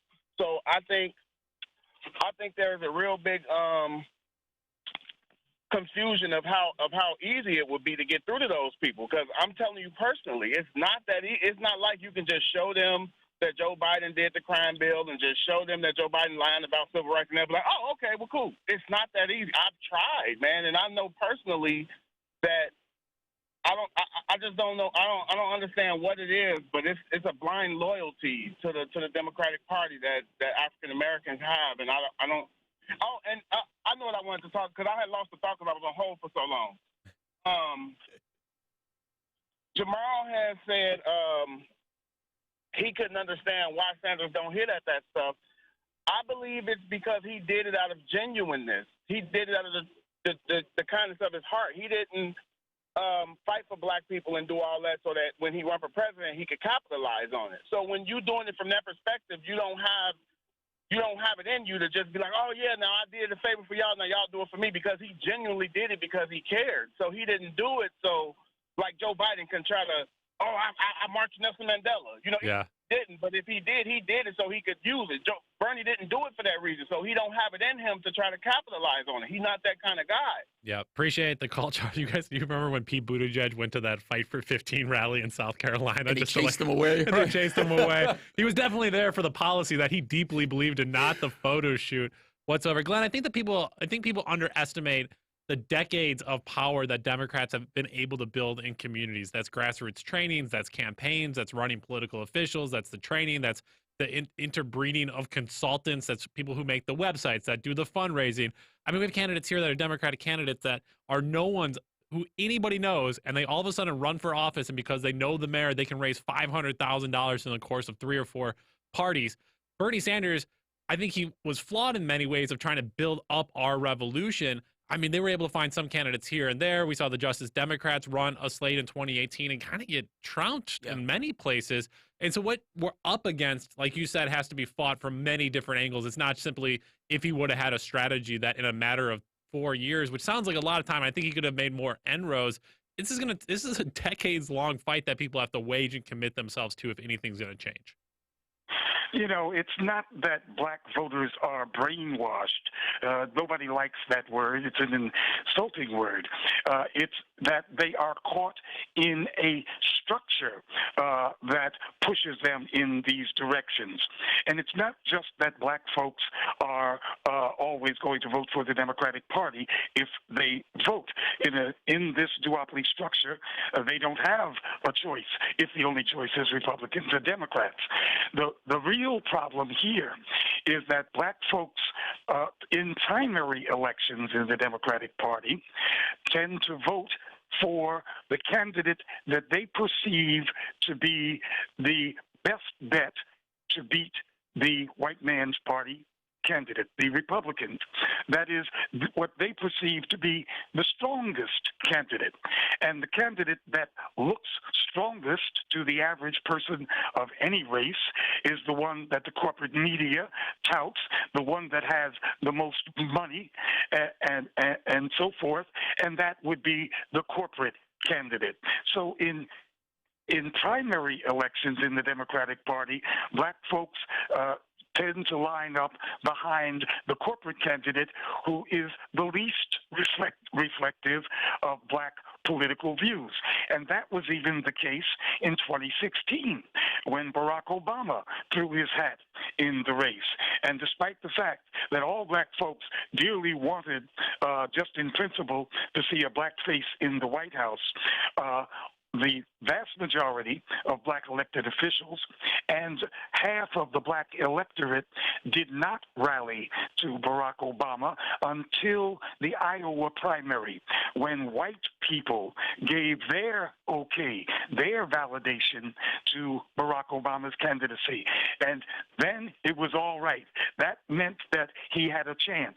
And almost immediately, the vast majority of black folks switched to Barack Obama. So they go for what they perceive to be a winner. And the way the cards are stacked in this system, the initial front runners in the Democratic primary is going to be the corporate guy. Got a few calls here on the line. Tyrese, thank you for calling back in today. How you feeling today? I'm feeling good. How y'all doing, gentlemen? I'm all right. All right. Solutions, man. Solutions. I told you, I called in, I told your producer that I think what they should have done was, since they canceling, they're pushing it to D.C. to put up large screens so people can attend rallies. Then I remember the COVID-19 virus. So that won't be, they can't do it. So I came up with another solution. Bernie Sanders right now have to start, he have to push a bill to protect people from getting kicked out their house, kicked out their apartment, and losing a job if they come down with COVID. You know, your tradesmen, your regular workers, your bus drivers, your janitors, your everyday people. If they can jump on that right now and start pushing that, that would be helpful to all of us. This goes beyond politics, Appreciate the call, Tyrese. Nancy Pelosi floating conversations here on what they'll do with the House of Representatives. And here in Washington, D.C., Muriel Bowser, the D.C. Council, also looking at what population is most affected. We've also seen the hit on sex workers, on street vendors, on people that engage with a lot of cash, obviously line cooks, all of these different people that we take for granted so often in our political process, even getting people transportation. What happens when the metro starts closing? How are people going to get from point A to point B? And when they're telling people here, the city is just continue to go to the clinics, and the clinics will then go to the hospitals, and it'll eventually just kind of crash the system once it gets an influx of too many people. So yes, hopefully there is some mortgage relief and financial relief for people that need it. Anthony, thank you for calling in. You wanted to talk about the establishment, Democrats and Republicans. Hey, yeah, what's going on, y'all? I'm just curious, I guess, where you guys think it'll go in the future, because especially among the younger generation, the clear distrust of establishment or corporate media like MSNBC and CNN and Fox News, and I think that's crucial for Black people in particular because we don't take an honest look since they don't really take an honest look at things like Obama did, or that any of the political actions that's going on with these guys. I don't know. I guess where you guys think that'll take us in the future, and how Black people can better have an understanding of who really represents their values. One other thing, I think it's ironic that we had to, like Mr. Ford said, wait until white people got behind Obama and then get behind him, when in reality they need our vote. It's us they need in order to win in the first place, because I think 40% is the most, 39% is the most, the largest percentage of the white vote that a Democratic candidate has gotten since 1964. So I'm just curious what y'all thoughts on it. Yeah, let's sneak in one more caller here. Killian, I think you're on the same topic there about Democrats' hold on power. Yeah, so I want to discuss the Black vote and how it's been constrained into the Democratic Party through, I think one of it comes down to obviously economic woes with lower class people voting at a lower rate no matter what. And if you're burdened and have to do 50 hours a week and you're barely getting by, you don't have time to pay attention to politics. So that's one thing. But I think what is so striking is people that lined up behind the likes of Mike Bloomberg, Black congressional leaders and Black political figures that don't have that same stranglehold on them in the form of economics getting put down like that. That's so it's saddening to me too, as a biracial person, and seeing family members fall into that trap of just propagandize. But I think it also comes back to something kind of like what Kanye West said back in 2018, whether or not whether or not Kanye has a political analysis that's justified. What he did see being in such a neoliberal sphere like Hollywood was that anytime he wasn't acting as a good Negro, there would be backlash. And anytime he would question the Democratic Party, there would be backlash from whites that would weaponize this and try to keep him constrained in this. And whether or not he took the right steps of then bouncing over to the Trump land, obviously that was a poor move. But I think when he says, slavery was a choice, no, back then it was not. But moving forward, this mental slavery that we're locked in, kind of the more and more it goes on, the more and more you have to then kind of come back to, are we allowing ourselves to be enslaved at this point? Glen, thank you, man. Glenn, I think that's a good question. Basically, you had African Americans who agreed with Sanders' platform. They would even agree that it was in their best interest from the standpoint of their material best interests. And yet, Joe Biden. So if it's as basic as, it's yes, even with a policy proposal that is dramatically in your best interest as compared to the other person, and it's still this kind of, it's like the self-restraint of still choosing somebody else who's worse for you and worse for your best interest. How do you get through that? How do you make that case? How do you make that argument in order to get them to not behave in those terms? Well, the first thing that I need to say regarding that is that we do have what we at Black Agenda Report call a Black misleadership class. That's what we call the Black political class. That is totally wedded to the Democratic Party. That was largely created in the aftermath of the great victories of the Black movement of the 60s, and went immediately into the Democratic Party as their vehicle for upward mobility. And so they have an unnatural relationship to this Democratic Party, come what may. And this Democratic Party's infiltration of the black community is totally pervasive. That is, every election cycle, our fraternities and our sororities become annexes of the Democratic Party. Black civic organizations, the NAACP, the Urban League, are for all intents and purposes parts of the Democratic Party. And of course, most of the black churches as well.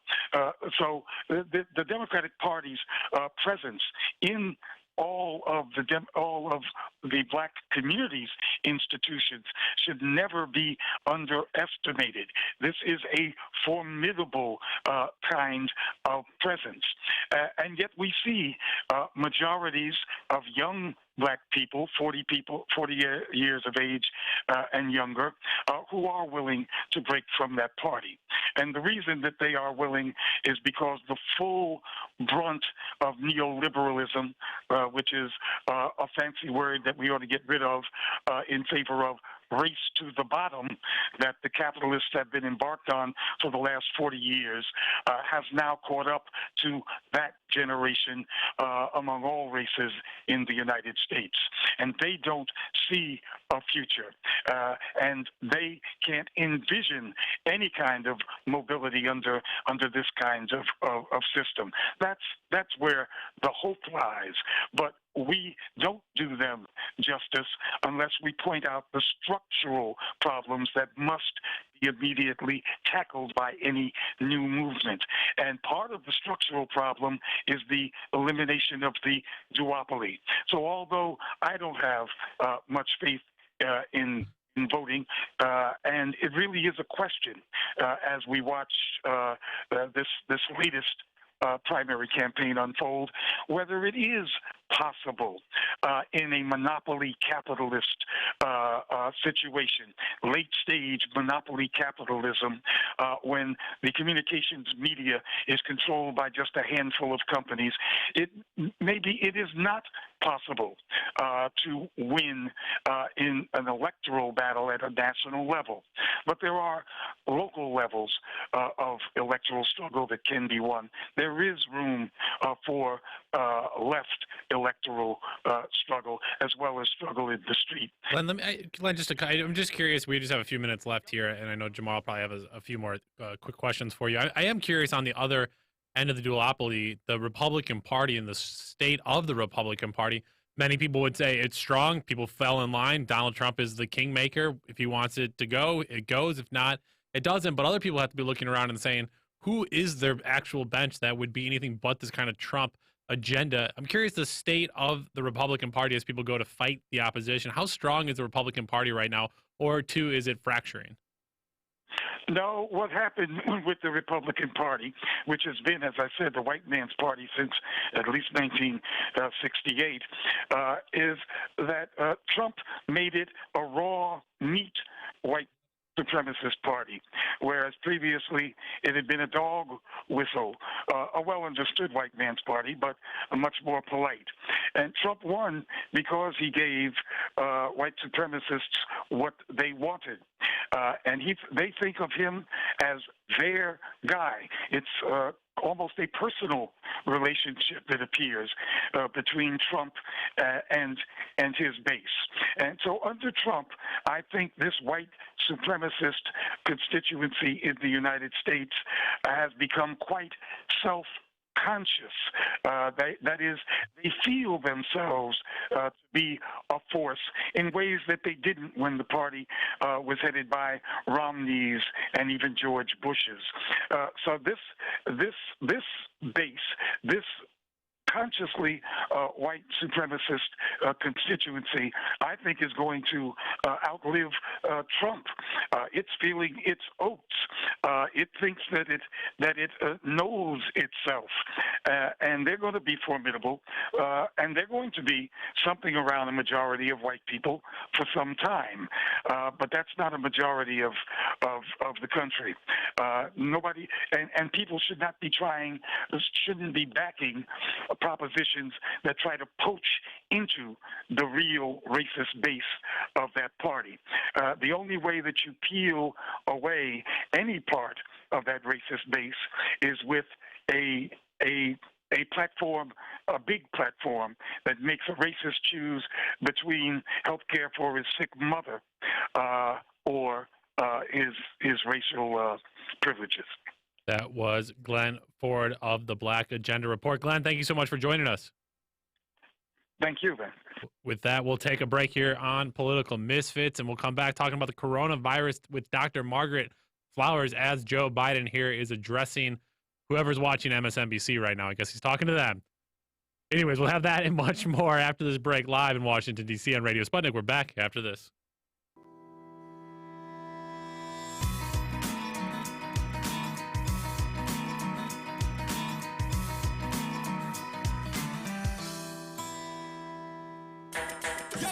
So, Sean, what do you want to talk about today?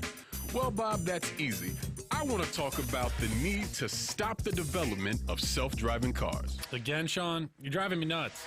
I think the self-driving car thing's already out of the gate. No.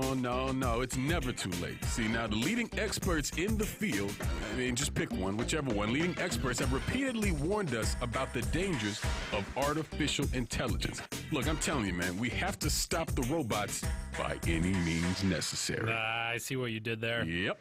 Tune into our show by any means necessary daily from 2 to 4 p.m. Eastern Time on Radio Sputnik. And don't forget to call in at 3:20 p.m. to our studio number 202-521-1320.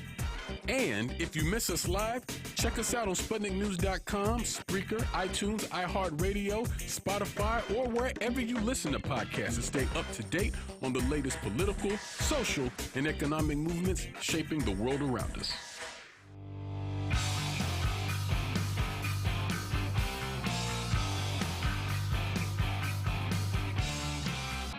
Welcome back to Political Misfits on Radio Sputnik, where we bring you news, politics, and culture without the red and blue treatment. Let's keep going against the grain. My name is Jamarl Thomas. I'm here with my co-host, Bob Schlehuber. It's Thursday. You hear that sound, so it is our weekly trends segment. What else could we possibly talk about but COVID-19? It is the story of the day, the story of the week, the story of the month, and may end up being the story of 2020. If you have thoughts or questions, give us a call at 202-521-1320. That's 202-521-1320. So we've been watching this virus spread for weeks, but yesterday, at least for me, it felt like a bit of a tipping point here in the United States. Suddenly, like a cascade, the virus is reaching into sports, culture, business, life, and of course, Tom Hanks. Tom Hanks apparently has the virus. The NBA has suspended its season. St. Patrick's Day will pass with no parades or no green rivers. The European Football Championship has been suspended. And of course, there is now a travel ban on Europe. It's like we've been waiting and wondering if life is going to feel different, and all of a sudden, overnight, it does. The NBA player who sources say is the one who tested positive by the virus, by the way, Utah Jazz player Rudy Gobert, was apparently joking about the virus and rubbing his hands all over microphones and surfaces at a press conference just days before we got this news. His teammate Donovan Mitchell also now tested positive for COVID-19. Oh, that is oh, that's ridiculous. NCAA also canceling several of the major tournaments as they head into March Madness. Good. MLB also delaying the start of its season, most likely as spring training carries on. It's a ball being bounced up and down the court. They will be okay. People will be okay. So we're joined by Dr. Margaret Flowers, a medical doctor, co-director of the Popular Resistance, and a member of the steering committee of HOPE, Health Over Profit, an organization working to achieve a national improved Medicare for all system. Dr. Flowers, how are you today? Dr. Flowers? Can you hear me? Oh, there you are. There you are. It was that pregnant pause for a moment. How are you how are you this evening? I'm doing well. Thanks for having me on. It's good to follow my friend Glen Ford. Excellent. Yeah, Glen is awesome. Glen is a hard act to follow.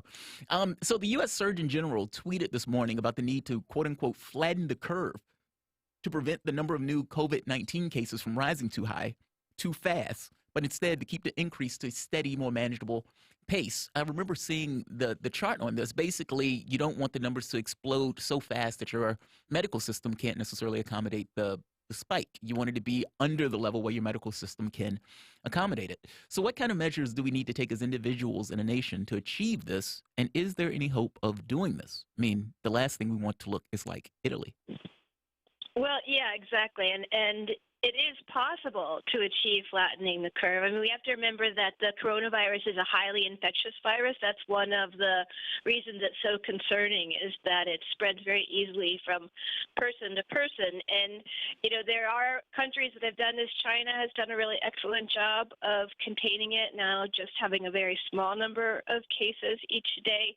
But the U.S., it feels like, is really approaching this from a very backwards standpoint. And what we should be doing, if we were actually going to be effective in our approach, is that there should be in every community in the United States, one, there should be public health education about how it's transmitted, how people can protect themselves.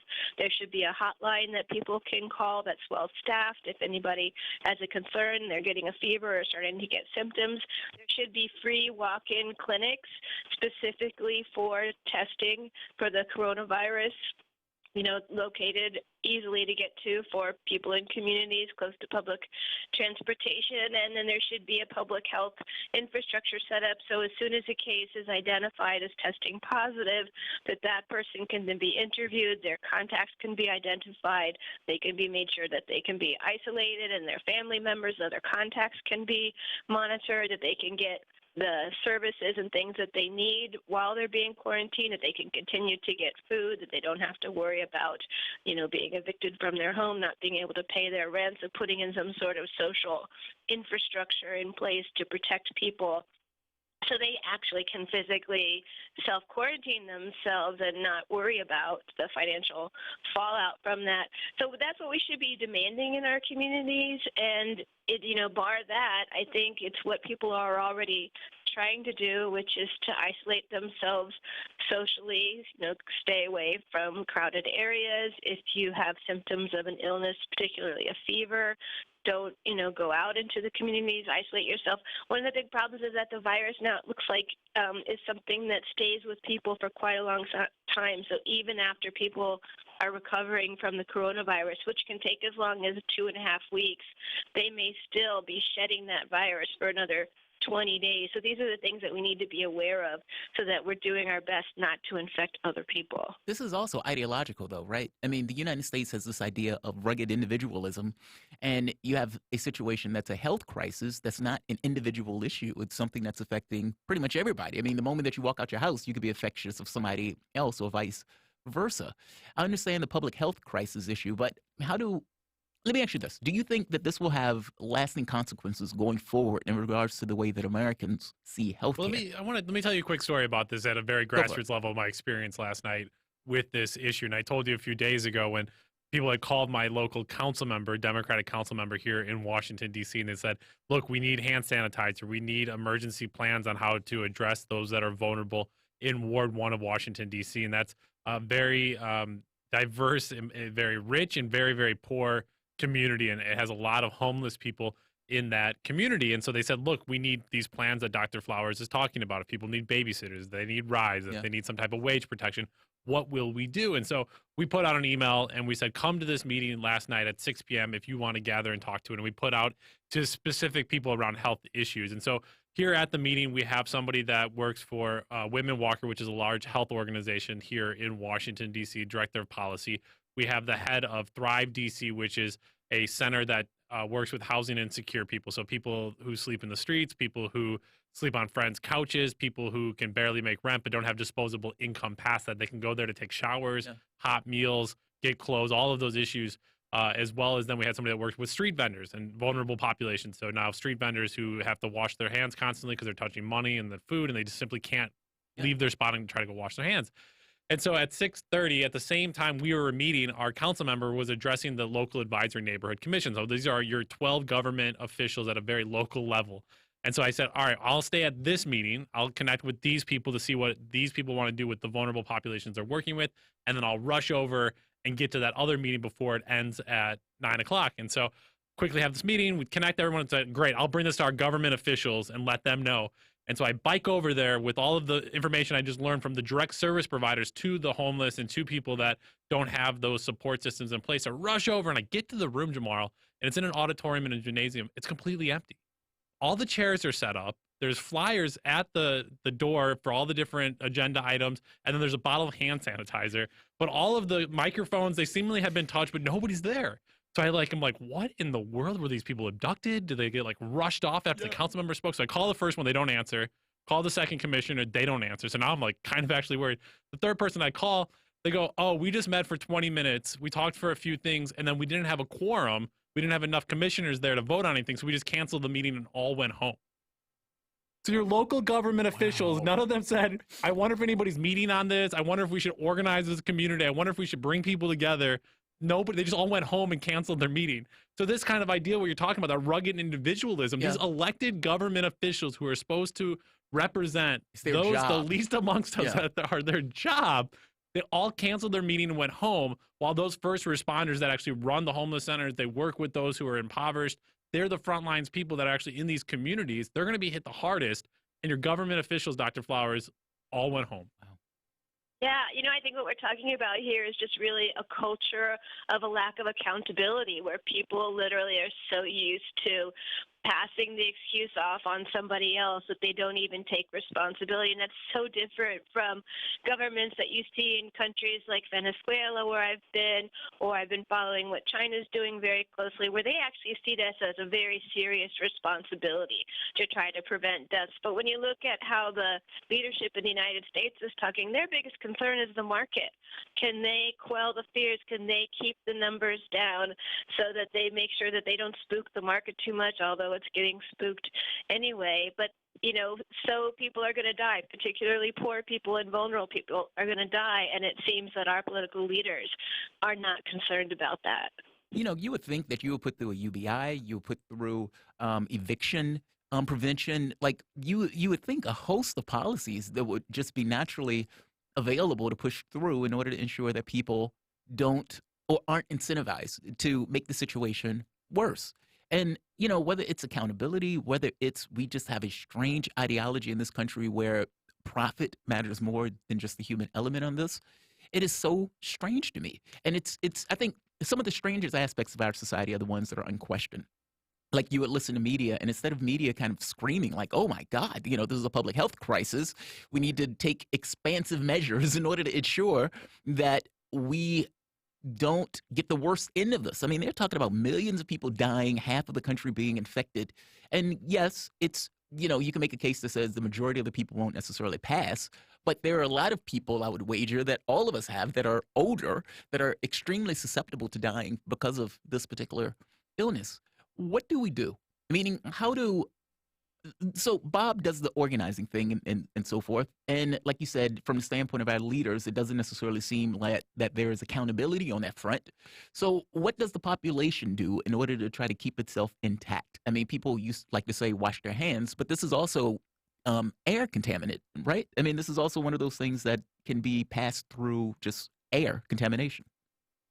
Well, it's looking that that's the case. Initially, they thought it was just spread through droplets, which means that when people cough or sneeze and the fluids come out of their body and land on a surface or land on another person, those fluids have virus in them, and then somebody touches it and then touches their mouth or such, that they can then contaminate themselves that way. And it does look that this virus can survive for a long time outside of the human body. So if somebody does cough onto a stair banister or a doorknob or something, then the virus can stay alive there for multiple days. But there's now studies coming out showing that it also survives in the air. So someone may walk, be in a room and do a lot of coughing and spread the virus out into the air, and they may leave that room and another person walks in, is breathing that air. They're going to be breathing that virus in. And so that might be part of the reason why it's such a highly contagious, virus. And, in terms of what people can do. This is going to be, a real test for people in the United States. I think we've said that the 2020s is going to be a challenging decade, and it's starting out that way right from the very beginning, both the coronavirus and how that's triggered the financial crash, which looks now like it's going to be pretty persistent and pretty severe. So I think that we need to do what we can personally in terms of trying to, take vitamin C, rest, take fluids if you feel sick, rest and isolate yourself. But I think it also is a test of what we can do into our communities in terms of reaching out to people that we know, making sure that people in our community who are vulnerable are, getting the things that they need during this time. And so, we've seen a lot of kind of, since Occupy, people in the United States testing out, kind of doing more and more mutual aid type of projects. And I really believe that this is going to be a time when that's going to be important. Curious if you think this has any ramifications on the structure of the economy. Obviously, the Dow Jones and other global indexes are taking it to the gut right now as it spreads. And you see just, again, like you mentioned there, the workers, I don't know if the person was joking or serious, but there's a photo going around of an Uber driver in a complete hazmat and basically said, look, I have to keep working. I have no other choice. And so obviously, Jamarl, I'm like, great, Americans are going to learn more about why we need to rely on other people and build out communication channels. They're going to understand that not having paid sick leave and an adequate health service and not having a supply chain that responds to people's needs as opposed to profit. All of these things, finally, at the end of 2020, after this, we're all going to change it and address it. And so it's like, what are the lessons to be learned right now? And our policy is going to start to change. And I guess I'm so cynical. I said no, right? I don't buy it. And so, Dr. Flowers, I'm curious, what conversations do we really try to encourage right now more than others? Well, we absolutely need to be putting forward a vision of what we want to see, because when there is a crisis, that's always an opportunity for change. And I think more and more people are starting to understand that it's the systems that cause the crisis, right? It's the structural policies that are causing the problems that we have. And if we want to solve the problems, we have to solve those structures. We have to, resolve them, and we have to change the system. And so we definitely should be, out there talking about the necessity of having, a universal, publicly financed healthcare system that's free at the point of service, that when you need care, you're not worrying about whether you have the money to pay for it, that there's much stronger protections for workers and the paid sick leave that we need, and also stronger unemployment benefits so that if people can't work for short periods because they're sick, that they don't, fall behind because of that. That we have, better public education, that we have better access throughout our communities to healthy foods at affordable prices. It's good to see that a lot of cities are stopping water shutoffs and turning the water back on for people, because basic hygiene is critical during a time like this. So we really need to be, I think, pushing out there, things you talked about, universal basic income as well, all of these things that would put us on a stronger financial footing. I think that and I am still kind of following the economy fairly closely, what's happening financially, and we're starting to see layoffs, and I, expect that that's going to get worse. I think this may be one of those times when it's going to be so apparent that the economic system is not working. And this is really another opportunity for us to start demanding a different type of economic system that actually lifts all people up instead of, creating this huge wealth divide that we have. Well, Jamarl, if I just want to go ahead, just frustrated here. Joe Biden says here at his presser, the coronavirus does not discriminate based on national origin, race, gender, or zip code. It's like, my dude, zip code determines all of your outcomes in your life of whether or not you'll succeed or not. And you're saying, oh, zip code, it hits all of us equally. Yeah. That's Joe Biden for you. Yeah, it's just disgusting to hear that this is the Democratic frontrunner not realizing and not understanding that people are going to be affected differently by this. And the fact that people are like panic shopping and hoarding hand sanitizer right now, and it's wealthy people. And again, I told you I live in Columbia Heights, which has extreme wealth. And so all the Target, all the places, hand sanitizer gone for those who can purchase up a year's supply. I'm seeing photos of people that got soap for a year and hand sanitizer for a year. I got mine. Screw you. But other people like can't afford it, who need it urgently right now, and they can afford a small dollar bottle or two. They can't stock up, but you're stocked up, good to go. This affects people differently, Joe Biden. Yes, it does, and the zip code will make a big difference. I mean, look, the amount of money that you have in your bank account to some degree would determine how you can deal with the virus. I mean, whether you can not work for a week, whether you can not work for a month. Whether you will have the ability to feed yourself. My wife earlier today, she was like, so wait, you think I should stock up on food? It was like, yeah, probably. Just be on it. You know, like that stuff matters. And depending on your resources, it will determine how you behave in something like this. So, Margaret, what would be your advice? I mean, ultimately, we're going to see, look, I think at some point you're going to see jobs start to bleed off. I mean, right now, the market is down, 1,800, 1,900 points.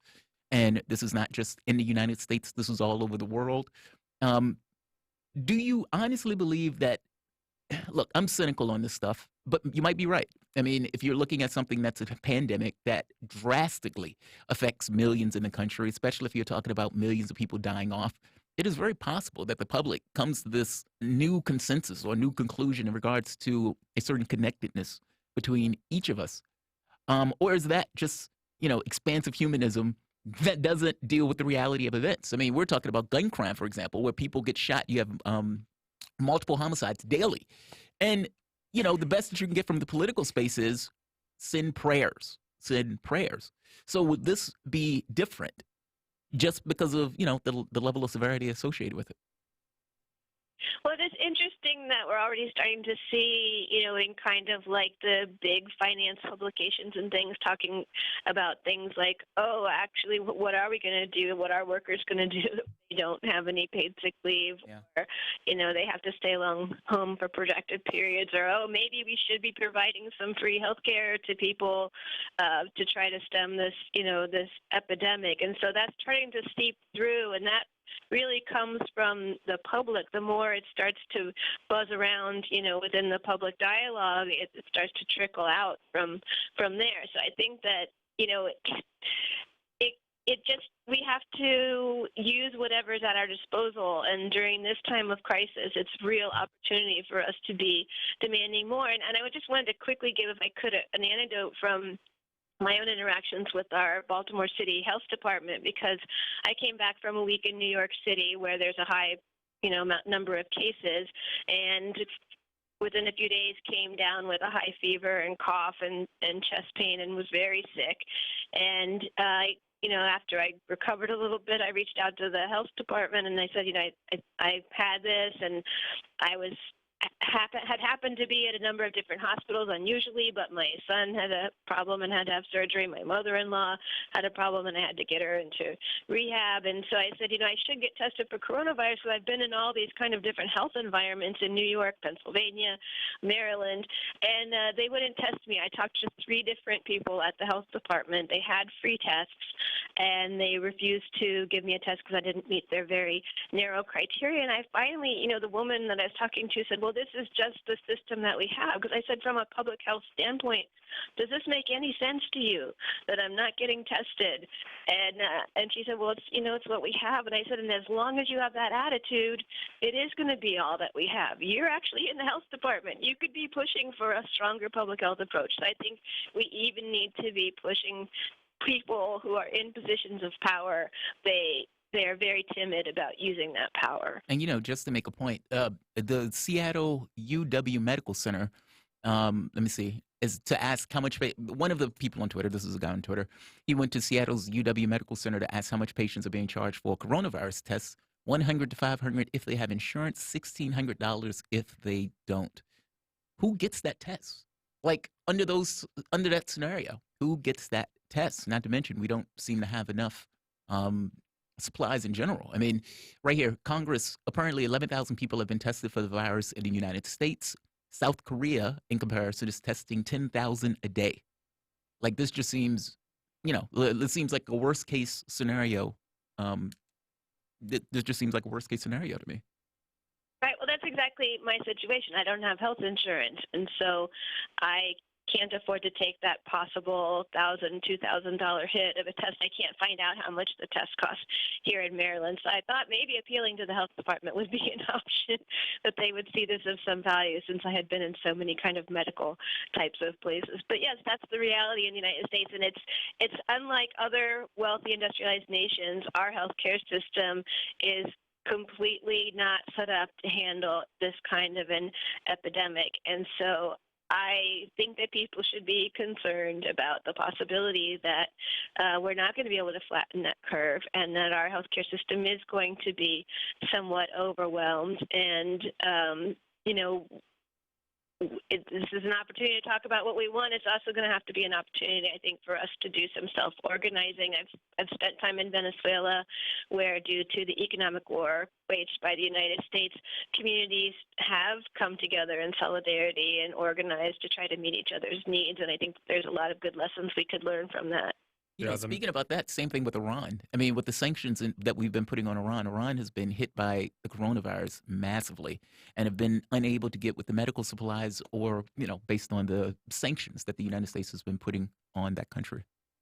Right. Even with the money, they still can't purchase them because the banks can't finance the transactions due to the restrictions put on by the United States. That's right. Well, that will do it for us today here on Political Misfits. We'll continue to follow the coronavirus and the responses by different countries. The UK keeping their schools open still here, but saying that the containment areas may need to be under watch for 13 to 14 weeks. So this thing is going to be with us for quite a while there, as Dr. Margaret Flowers was telling us. Dr. Flowers, thank you so much for joining us. A big thank you as well to Glen, Ford, A. Paulus, and all of those who called in today. Big thank you here from myself and Jamarl Thomas. You've been listening to Political Misfits over the last few hours. We'll be back with another show tomorrow here on Radio Sputnik. Now get back to organizing.